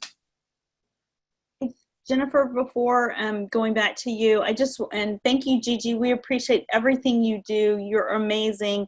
And I'm looking forward to, like Damien said, we have that one campus, one book, and that we're hoping that, my hope is to buy the Ibram Kendi's book for every single person at Ventura College, and that you will find groups either in your departments or divisions where you can read it and go into in-depth conversations so we can have a common language and move forward together in actual actions to dismantle racism. So thank you so much. I really appreciate it. If you're interested in getting a book, I ask you to reach out to your supervisor and we will get those to you.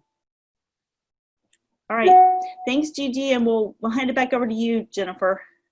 Thank you. Thanks for advancing that slide, Andrea, and I'll let you know for each of the bullets. And let's go ahead and click on that first bullet. So keeping it real. I spoke with quite a few of you this summer, especially in July and early August. Quite a few people reached out and said, hey, All College Day is coming. We can't miss this social justice conversation. We can't not talk about anti-racism and the Black Lives Matter movement. How can we do this in this forum with everyone? And I think at one point we saw 293 people here. And I had a lot of conversations with people about what they hoped we would be able to talk about and do with 293 of our closest friends. It's difficult to have a town hall where we have everyone speaking. We would take the whole entire time, and some people wanted us to do that. Other people reached out and said, I don't know what to do with this set of topics. I don't know how it fits into my classes. I don't know how it fits into my day-to-day work. And sometimes I'm afraid that I'll say something wrong and I don't really know where my space is. So can we keep that in mind? And I had the spectrum of people with whom I talked throughout the summer in planning for today. And taking all of that into account, I had plans for what we were going to talk about today. And then this week, the landscape changed a little bit. So for those of you who thought you knew what I was going to talk about, I'm making a little bit of a shift, and I think it's an important one. Gigi mentioned the Ventura County College's Anti-Racism Alliance Group. And it's an important group. Many faculty and staff are engaged in really looking at dismantling racism in higher education within our county and creating systemic change. And from what I've learned, they've been meeting all summer doing that important work. This last Monday, there was an opportunity for our exec team to go to one of their meetings to represent Ventura College and to have these conversations. And we weren't there. And I'm not here to talk to you about why that happened, but I am here to acknowledge that the silence was deafening, and we heard from some of you who were there. And we realized that by not communicating anything and by not being present, we missed an opportunity that we should not have missed. And we know that we have some trust to rebuild with a lot of people for that reason. And in an effort to be transparent about that, we have this conversation in this forum just to put it out there. It's sort of an elephant in the room for a few of you. And for those of you that are going, I don't know what she's talking about, I think that's okay. Because what I'm really trying to communicate is we want you to hold us accountable. We want you to know that when we don't say something, if you let us know we missed the mark, that we're going to hear you. We're going to reflect on it. We're going to be vulnerable with 293 of our closest friends and colleagues. And we're committed to the anti-racist work, and we're committed to being better and to doing better. So for those of you who we gravely disappointed on Monday for not showing up, we are deeply apologetic for that, and we will do better. And for those of you who have did not miss that, you know now to let us know. Several of you held us accountable, and you were right to do so. And I think you get the point. It wasn't something that could be ignored today, given the topic that we're on. So in keeping it real, it's incredibly important for us in the leadership team to keep it real and to build trust and build trust back again when we need to. So I know that's what I'm committed to right now. Also, in the spirit of transparency, I wanted to share a couple of things with you. we did, I know some of you were talking about the chat function and other things. We did have a conversation about this meeting. We could have done it in a webinar format where it would not be very interactive at all. And we could have done it where no mics would ever be turned on. And oftentimes, I've been going to meetings now where the chat function is closed. And we decided as a leadership team that your voices would matter, even if it meant we were going to have to sift through some challenging things that people had to say and some difficult conversations, because we're really committed overall related to dealing with COVID-19, related to dealing with any of the issues that we're dealing with on our campus before now and in the future, and relating to anti-racism and whatever might come up. So we did that purposely, and it does mean that sometimes we'll have the chat box filled with things that we've missed and filled with things that we need to learn. And we're willing to take that chance and be vulnerable in that way. And I hope that all of you will join us in having more voices this year, and also creating safe spaces where we can make mistakes together and help each other through those mistakes so that we do get better together. Next bullet, please, Andrea. So as I heard from campus community members, as I mentioned to you, there were many things that people said, and then I came to some of our flex meetings, and other voices also mentioned things about conversations and actions, and there really was a spectrum of places where people were at. So I asked Andrea to populate a couple of polls for us so that we can all see at least where those of us who are here, which is probably the largest proportion that we ever get together in one space, so that we can all see sort of answers to a couple of questions. So Andrea, if you could deploy the first poll, and I'll ask you all to just take a minute to read the question and answer in your position, you know, your perspective or how you feel about it. Generally speaking, I'm not very comfortable talking about race and racism.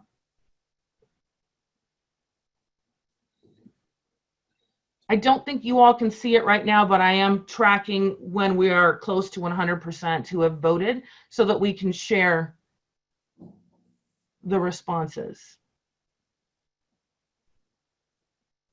It's an opportunity for us to reflect and know where our colleagues are at, and maybe provide some information about where we're going this year.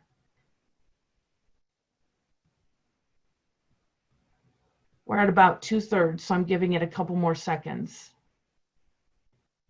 And again, the question is, generally speaking, I am not very comfortable talking about race and racism.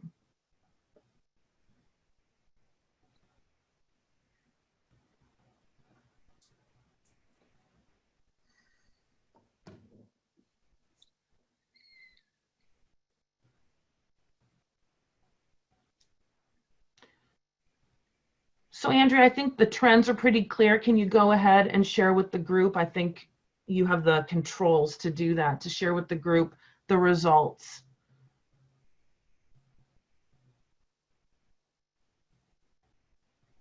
Can everyone, there we go. Can everyone see the results? I think you can all see it now. So what we can see is that about 2/3 of us are comfortable about talking about race and racism. So we have our leaders in helping our campus move forward, but we have almost 1/3, not quite, of us who were honest about saying, I'm not comfortable. I don't know where it fits in my conversations. And in the conversations that I had with a lot of people this summer, really saying that they were afraid that they would engage in microaggressions and they didn't even know that they were doing it. And in an effort to avoid it, they felt like they needed to clam up. And I think that creating these forums and opportunities to talk about these issues will hopefully help us bring that 1/3 or just over 30% into the disagree and strongly disagree group, as we have to talk about race and racism and how it is systemic in higher education and within the processes of our own college and our district. Andrea, can you please deploy the second poll?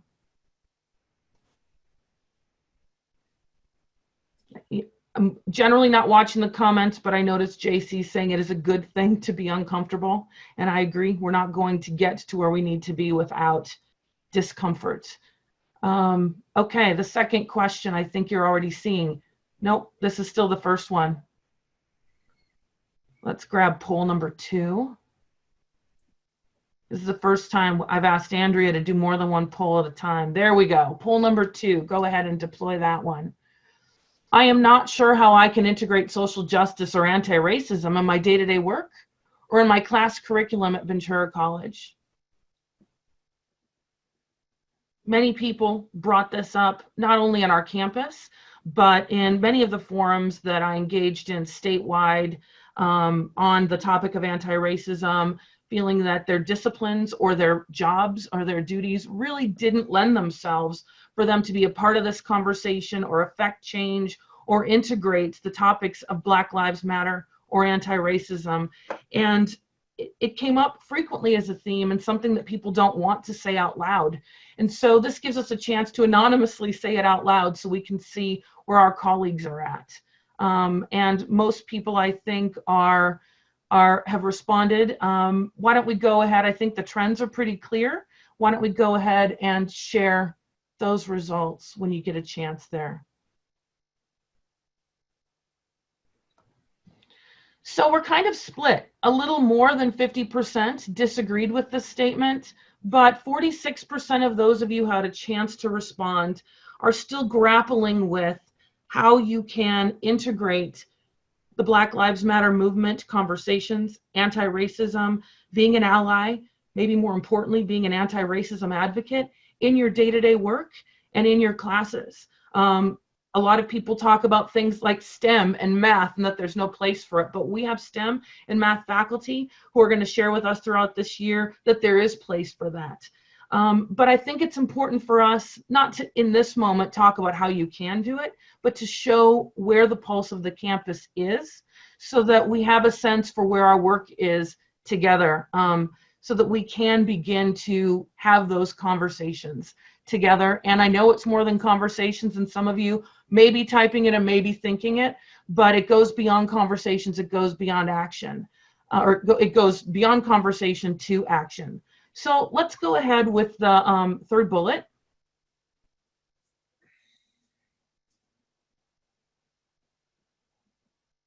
So actions do speak louder than words. And I think I heard that a lot earlier this week in some of the forums that we had with the campus in our Flex Week.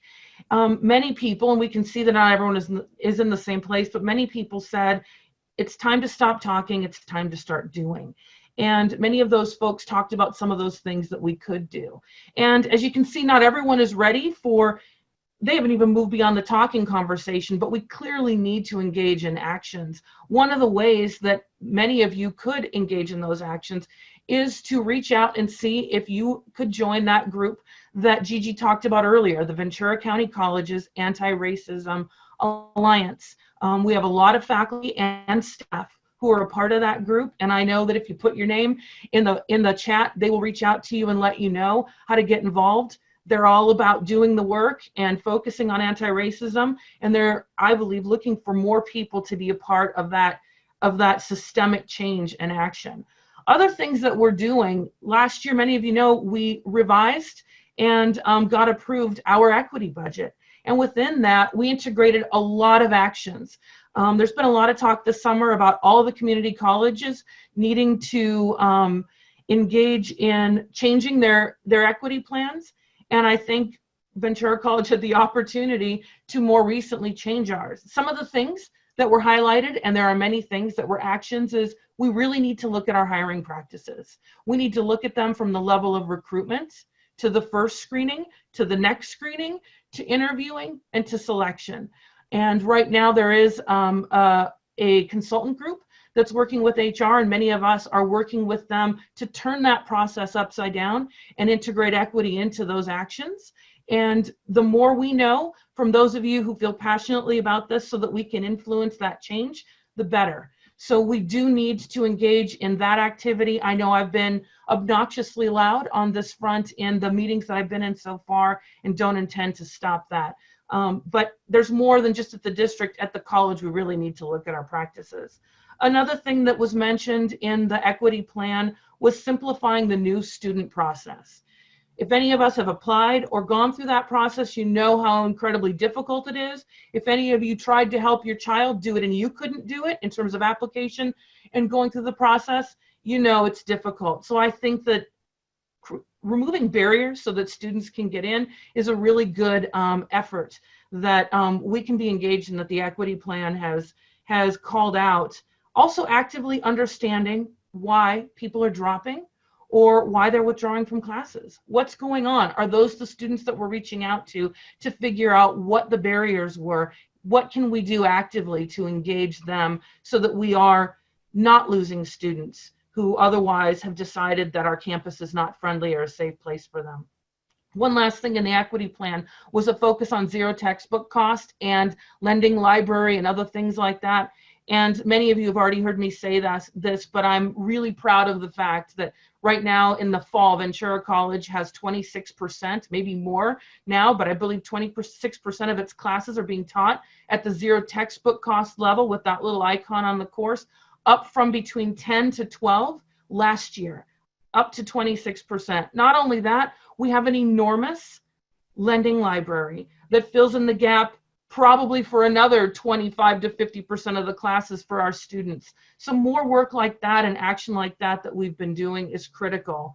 And there were many, many other things that are action oriented. Also in our English program, you know, some of you created some hard to convert modules. We had that call out for hard to convert classes and hard to convert modules. And I expected it all to be our CE programs and our science programs and our activity classes. But lo and behold, we had some folks submitting some modules for those hard to convert conversations and activities on anti-racism revolving around the how to be an anti-racist book, including tools on anti-racism, reparations, and the difference between not being a racist and being an anti-racist. David Carlander and Henny Kim Ortel did a phenomenal job and intend to share those modules, not just with English, but beyond. So if you're looking for ways to integrate things like that into your class, I would reach out to them and Eric in the English department. These are just some examples of actions. I'm sure we will have many of our forums where we had the town hall conversations where we are open and honest and vulnerable and transparent so that we can work towards change together. Can we go to the next bullet, please? Oh, wait, no, not the next bullet, the third poll. Sorry, made it complicated. So our third poll, go ahead and deploy that one.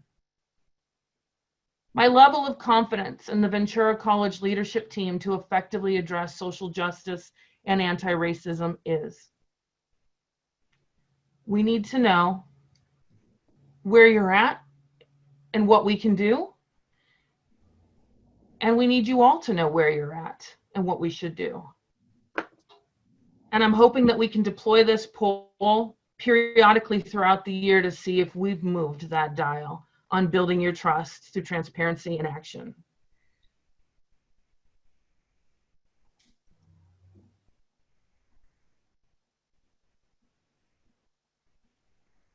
I'm giving it just a couple more seconds to let a few more people respond.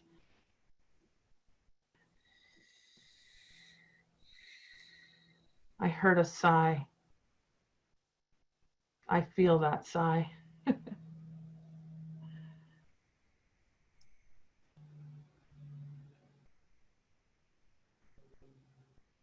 So with 3/4 of the response in, Andrea, why don't you go ahead and share the results so that everyone knows the report card on how we're doing or how you think we're going to do, and so that we know what we need to do. So I'm grateful and surprised that a little over half of you landed on the cautiously optimistic or high side.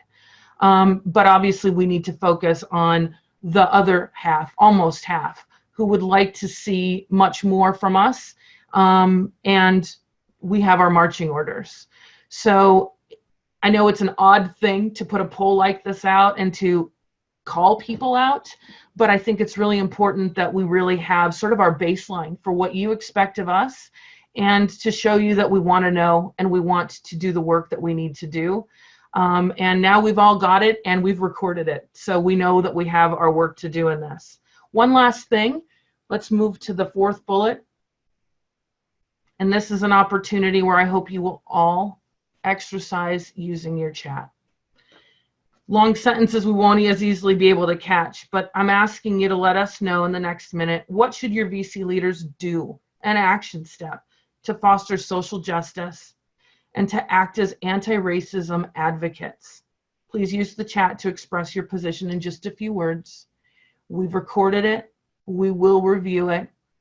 This isn't anonymous because you're utilizing the chat function, though I do not think I have a shy group who is terribly concerned about attaching their name to the things that they have to share with us. So I hope you will put something in there to let us know what we need to do.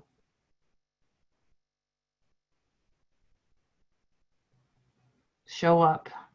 Agreed. Repeat the questions, please. What should your VC leaders do to foster social justice and to act as anti-racism advocates? And then please use just a few words so that we can all see them. It is recorded and we will go over them and take it to heart. And in some cases, we might reach out to some of you.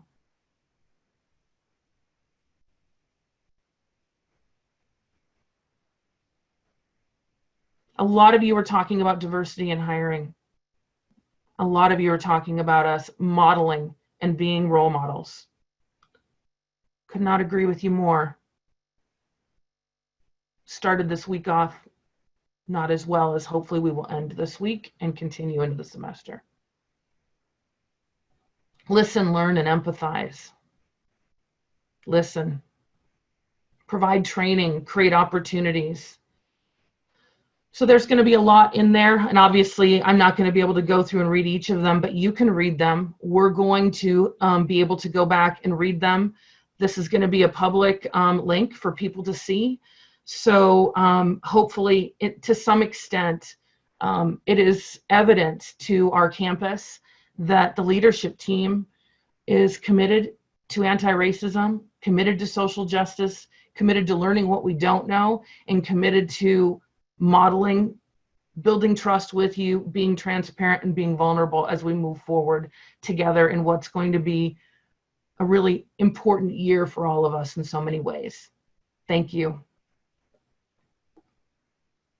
Okay, thank you, everyone. Thank you, Jennifer. And if you want to continue giving us feedback in the chat room, that would be great. But we're running a little bit behind time, so we're going to move to the next slide. Kathy Bojorquez is going to kind of give you an update on the budget. So, Kathy. Thank you, Kim. The poll's gone, right, on everyone's screen now? Yes, I don't see it. Just wanted to make sure. All right, Andrea, or Miss Vanna White, could you please move to the next slide? All right, so I'm going to give a brief update on the budget. But the first thing I want to say about budgets in general that I don't think people necessarily understand, and I spend a lot of time trying to help people understand this, is that budgets represent priorities.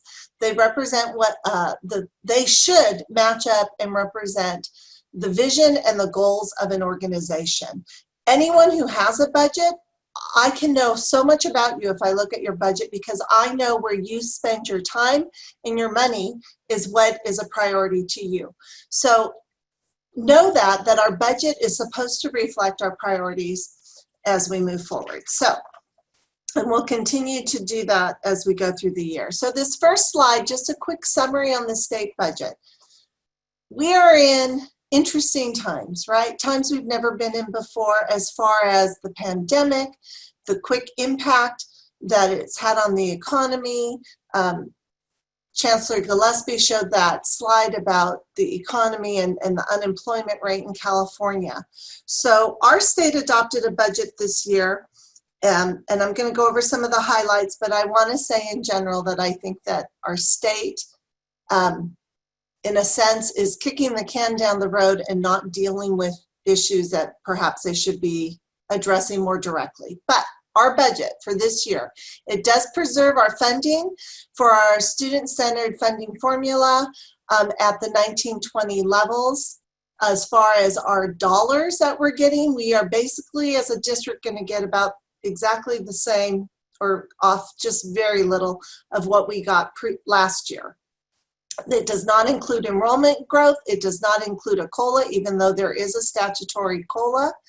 That also no COLA on our categoricals.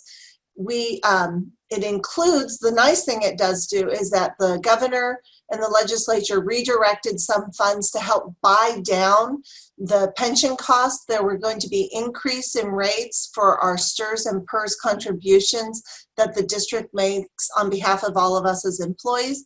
And so the state made a large contribution to those programs so that those rates didn't go up, and in fact are slightly less than they were last year. So that was a good thing that does help us. And they are extending the student-centered funding formula hold harmless for 2 years. So quickly, if you don't recall, we get funded 70% on basically FTES, 20% on equity measures, and 10% on outcome measures. Roughly, that's the formula. That was supposed to transition eventually to be a 60-20-20 split, and that is now being put off again. The current 70-20-10 will extend through the 2023-24 school year. A deficit factor. What a deficit factor is that the state says, here, you get this much money, and then they come back and say, but we don't have enough money to pay you that amount, and so we're going to deficit. You're going to get 98% of it, 95% of it. So we were originally anticipating back in April or May that it could be up to 10%. They still haven't really solidified it, but right now we're thinking it'll probably come in around 2%.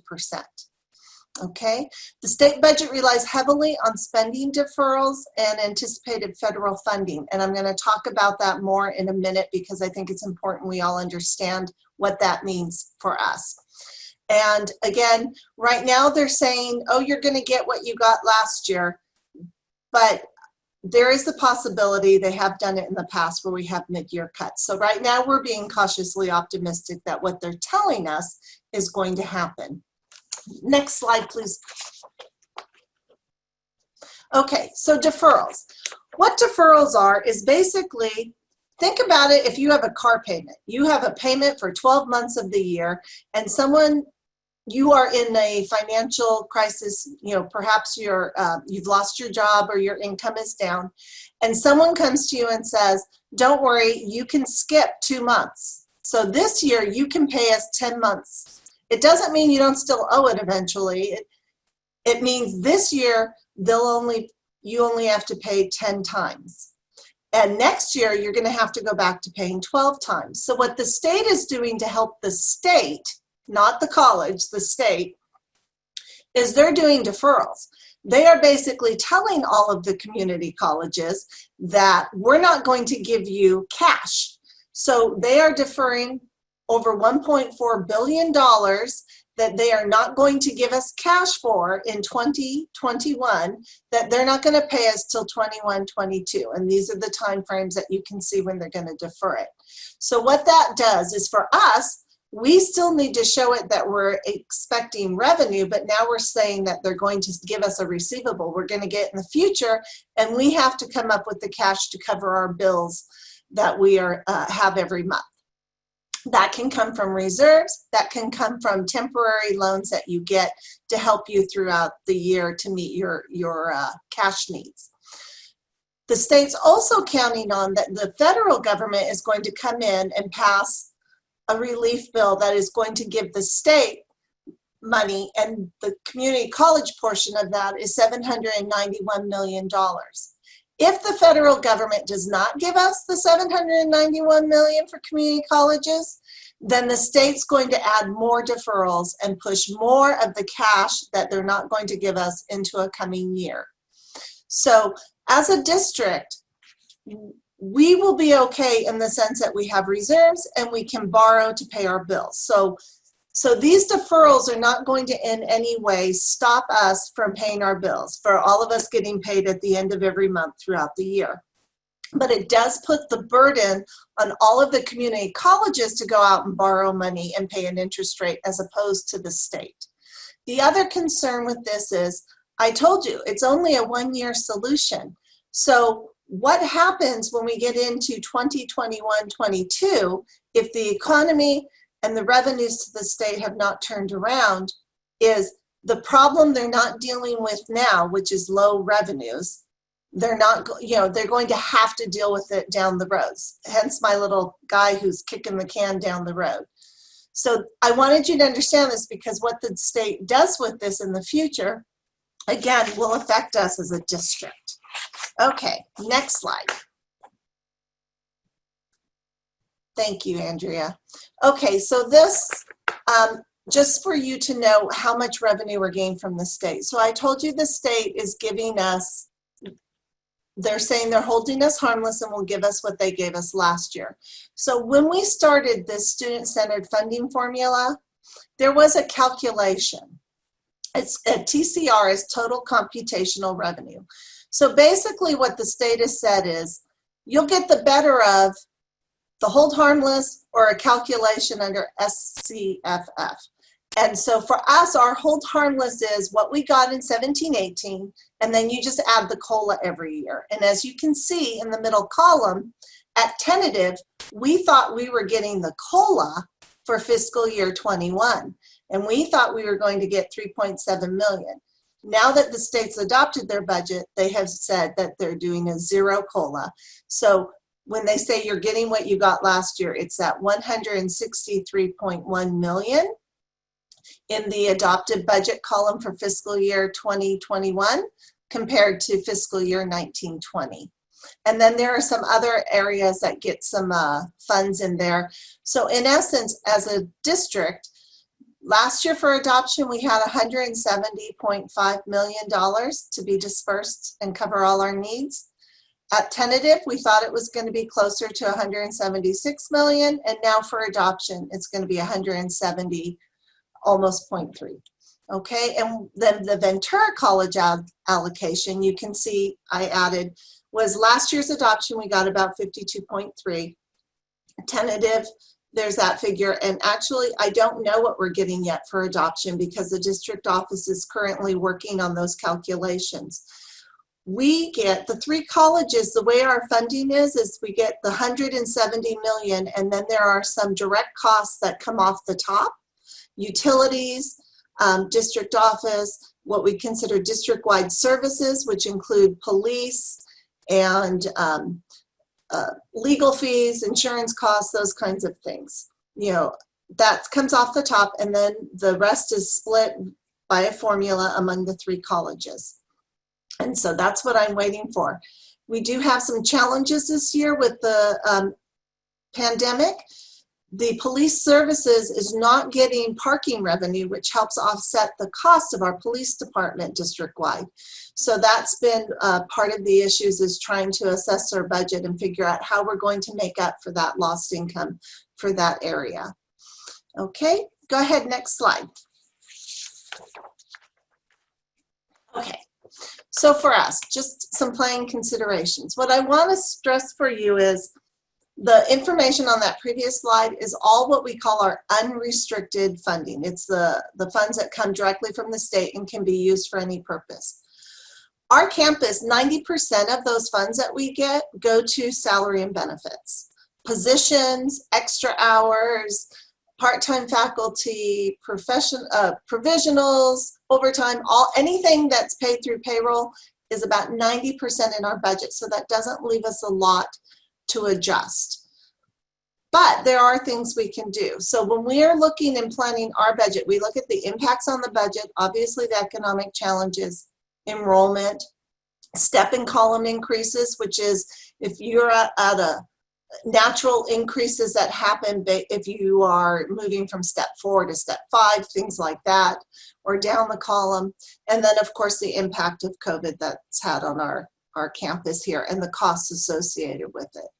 So as we're looking as a campus, I want you to know that the executive team, first and foremost, are focused on preserving positions. We cannot serve students if we don't have people that can serve them, be in the classroom, answering the phones, making sure that their paperwork is processed, their loans and awards are happening. So we are a people-driven industry. We cannot do our job well if we don't have people. So that is our first and primary focus, is preserving our positions. We are looking that we have some savings that I mentioned about reduced retiree costs for the STRS and PERS. And we're also looking at how much we self-tax ourselves to help cover our retiree health benefits. And we're looking at ways to reduce those costs to the colleges also.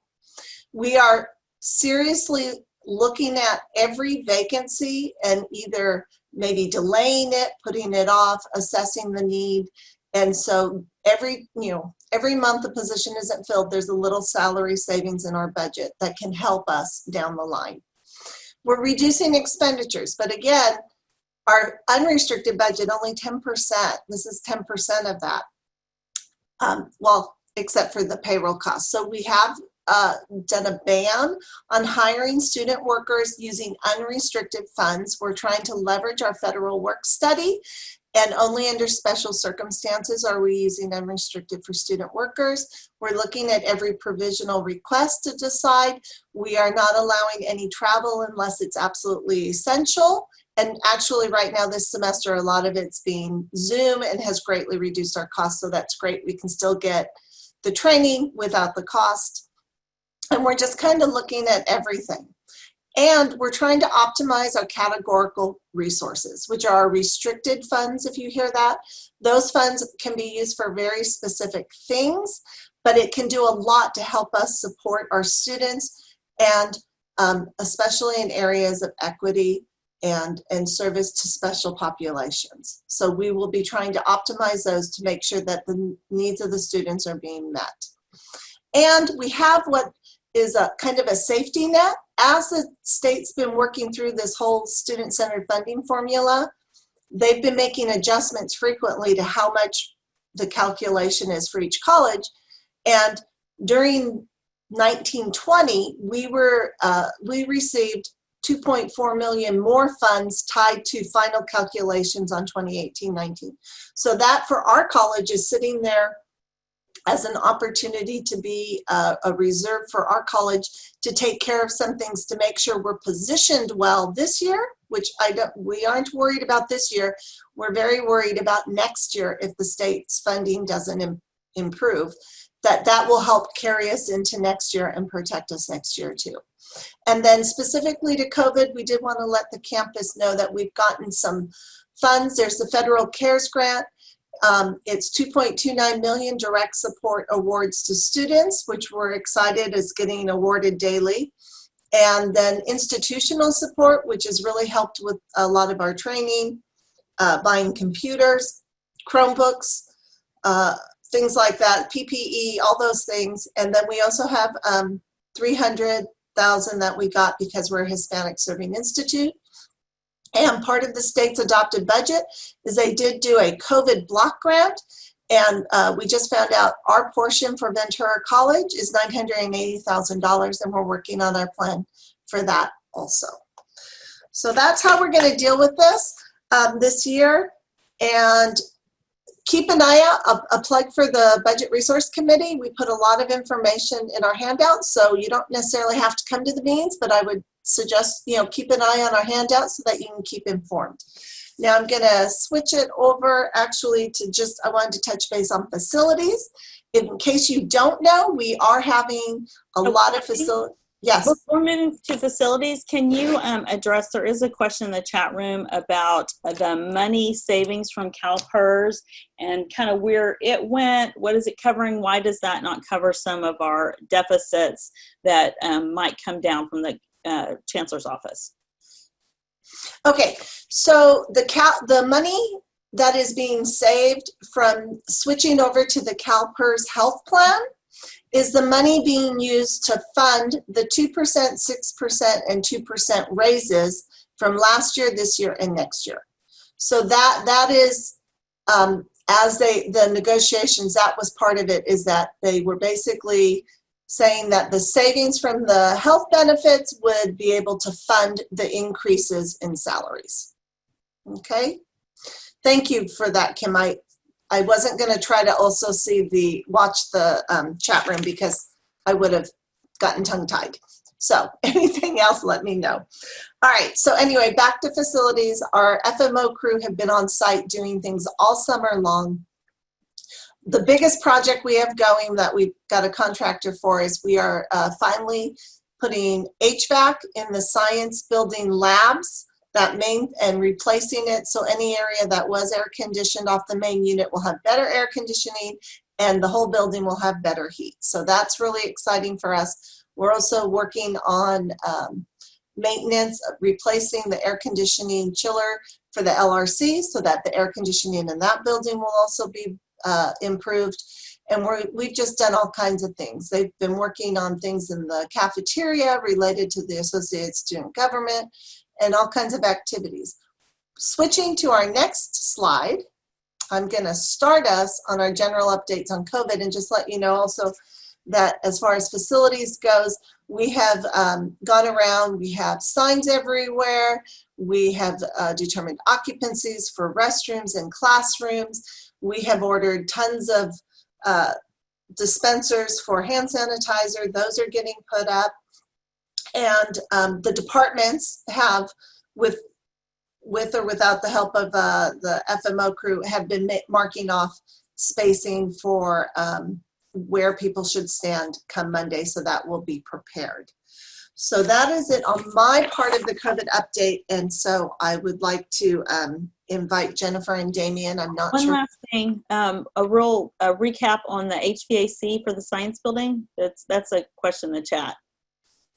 Okay, so if the question is what are we doing, the portion of the science building that all the labs were in did not have air conditioning. That building was not designed with air conditioning there, and it's been a real problem. So this project will provide air conditioning to all of those labs, and the project started at least over a month ago, and it will be ending about it's scheduled to be done like December 20th, 21st, so that it will be ready to go for spring. I guess I should say if we're back for spring in classrooms. Okay, but it's a huge, huge project that we've been, we took advantage of us having the building closed to classes. So this is one of the very few things I can think of that is a positive coming out of the COVID pandemic, is that the campus is available, and we're doing this across campus. We're looking for things that we can work on facility-wise that normally having students on campus would impede. Anything else, Kim? One more, along those same lines, the math offices downstairs, are they part of the AC? The math offices downstairs are not part of the AC. I do not know why they weren't part of it when the plan was built, so I don't have that history. But we are talking and can look at options after this project is done. Okay, so thanks for bringing up the questions. What we're doing too, we're gonna ask Andrea to save these questions and share them with you, and where we can provide responses, we'll do that. So next we're moving to a COVID update. I sent out a letter, I don't even know, a couple of days ago maybe, with some of the updates, and now I'm going to turn it over to Jennifer and Damien to provide you with specifics with instruction as well as student services. So we want to start with Jennifer? Sure. I'll be brief because most of you are pretty in the know of what's going on instructionally.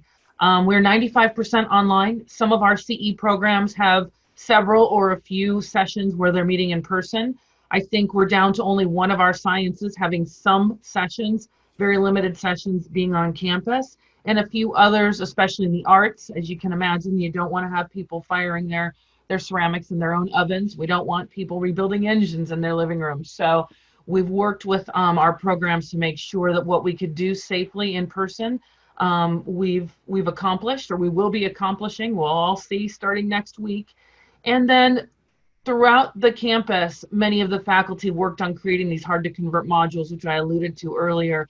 And I think we will have, when all is said and done, about 80 modules that have been developed by our faculty to help students really work their way through complicated things, mostly in the sciences, some in the CE area, and other areas. So I'm excited about seeing all of that work. It's not only work for this semester, but it's work that they're sharing with their faculty colleagues, some of them nationally and globally, so that other people can benefit from it. And a lot of the content is good for semesters and for years. So we've really done a lot to shift online. And beyond that, I think you kind of have a good sense for where we are instructionally in this COVID era. Thank you, Jennifer. And oh yeah, and well, I was just gonna say one quick thing. I mean, the Herculean efforts that have happened over the summer by our faculty to create labs and our classified professionals for maintaining their work, and our student services for continuing to serve students in what can be an uncomfortable situation. It's you just don't get the body language, and you don't get some of those visual, even you have some visual clues, but there are other clues that you can't pick up on when you're counseling a student in using this format. So and teaching as students in this format. So I'm just so impressed with all the hard work that's happened. So thank you, thank you, thank you. All right, now Damien, go ahead and share with us what you have. So I'm actually really, really proud as well, Kim. I have to tell you that the work that Student Affairs has done this past summer preparing for this coming fall has been tremendous. Not only from our outreach efforts, but we are seeing the largest class in EOPS. We are seeing our largest class in FYE. We are seeing students that are being served by our counseling area, by the LRC and the beach, by our tutoring center. Nothing has stopped. Everything has persisted, and everything has gained momentum. And I'm so excited to report to the campus community today that we will continue to be strong as a student affairs area. Admissions and Records has done an amazing job. They created a virtual acceptance letter for every single student that is accepted to the institution. Sarah Mossenbecker, Gabrielle Asusamo Acuna have done an amazing job of creating that. And I would be remiss if I did not acknowledge our financial aid team. Our financial aid team has done an amazing job of not only awarding our VC emergency grant recipients, but all of the CARES funding. And I saw a couple of comments in the HSI, about the HSI CARES. Well, folks, that's going to students. There is a huge piece of that is going to our students. The state of California did an amazing job of recognizing the efforts of our undocumented and our AB 540 students, and we are now able to award our CARES program. And we did an amazing job of awarding all of our CARES monies for summer, and they're constantly working on getting those CARES funding available to our students this year. They awarded just $175 just this week alone, $175,000 just this week alone for the CARES funding. So that money is getting to our students. If you do have questions about that, don't hesitate to check out the website. It's on the menu page under CARES. You'll have that information. Let's not forget though, we also have our laptop lending library that is available on Monday and Tuesday. Monday's happening at the main campus. We have our pop-up pantries that's happening for our basic needs, because that has been such a huge issue that our students are facing right now. And we want to make sure that we accommodate those needs.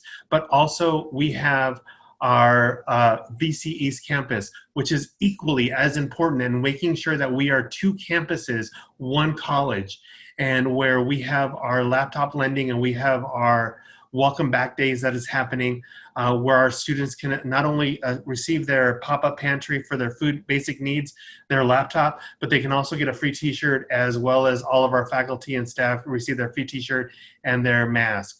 So Ventura College Student Affairs is humming. Student counseling has never been more busy. And the fact that they were able to create and develop and operate an amazing virtual first-year student counseling session has been phenomenal.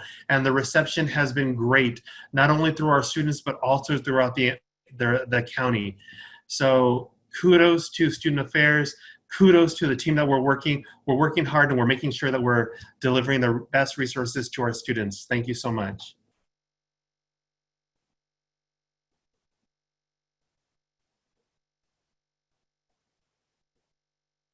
So that ends the general update. So this is a really fun part that we started last year as, and oh good, Andrea, next slide, is our recognition of service awards. So these are our pirate crew that have worked at Ventura College in 5-year increments.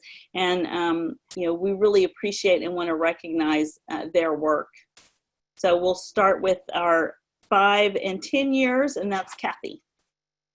I'm excited to be able to congratulate all of our 5 years of service mark for these individuals: Susano Alonso, Emily Bartel, Philip Briggs, Kristen Clark, Dan Clark, Sasha Friedman, Deanna Hall, Marisol Hernandez, Juanita Jaramillo, Kai Leung, Andrew Lucas, Jennifer McCracken, Nikki Milani, Sarah Murillo, Hugh O'Neill, Adriana Parsons, Tracy Pennington, Mario Rivero Saboyero,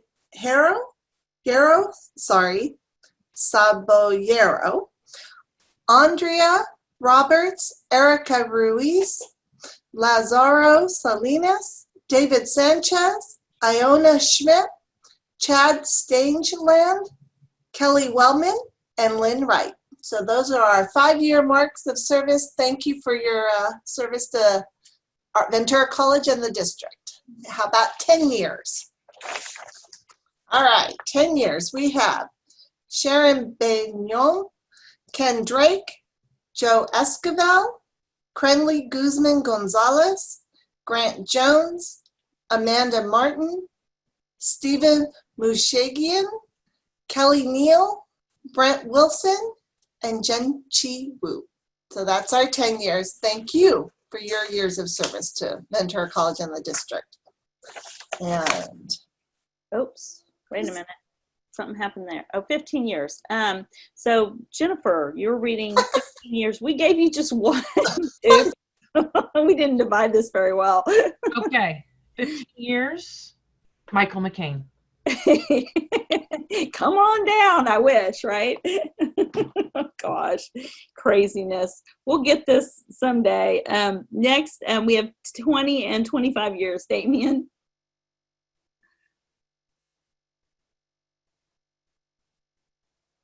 Damien, are you muted? Oh, sorry, Andrea. Jerry Chilcott, Lance Hall, Veronica Isais, Henry Kim Ortel, Dan Kumpf, Robert Larson, Kelly Pinedo, Hilda Ruiz, and Stephen Turner. Woohoo! Way to go. All right. And do we have any for 25? We do. We have Mary Jones, we have Krishna Juarez, and we have Jesse Llamas. Woohoo! All right, everybody. So exciting.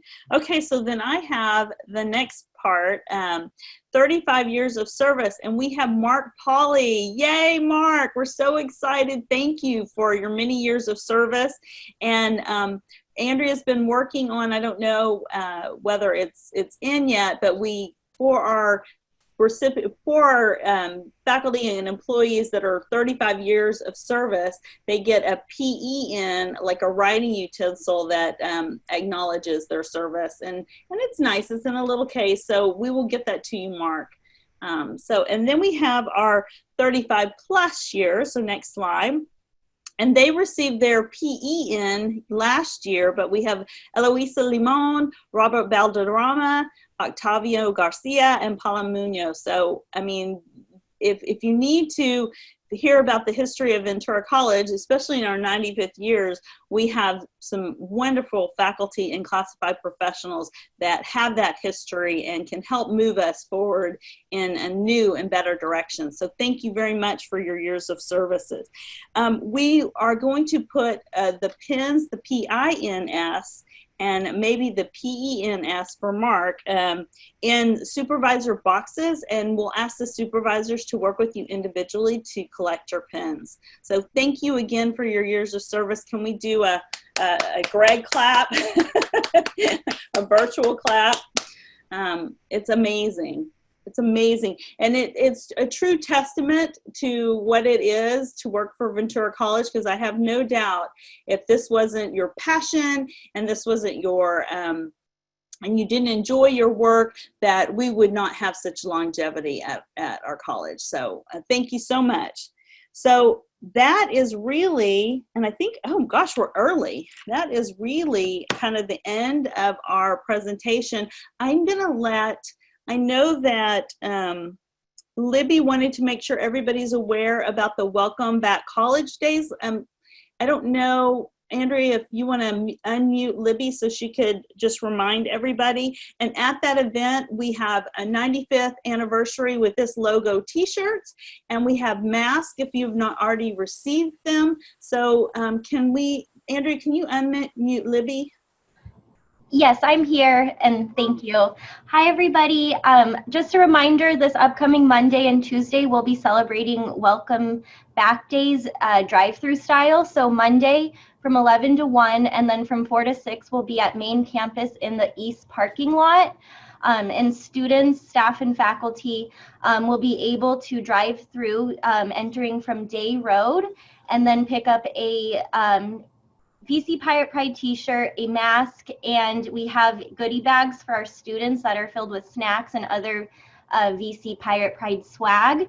And then at the end of the drive-through, we will have burrito meals for all of our students, staff, and faculty who attend the event. So we'll be at main campus on Monday from 11 to 1, and then 4 to 6, and then East Campus, same time from on Tuesday from 11 to 1, and then 4 to 6. So we hope to see you all there to come get your Pirate Pride t-shirt and mask. Thank you. Thank you, Libby. And I'm going to be there at 11 to greet people. We are having questions about the app. This isn't for you. Can we, I'm sorry, Sue, and I put Libby on the spot too. Can we ask Sue Royer to be unmuted, and can you tell us where we are with the map and where the screening stations will be?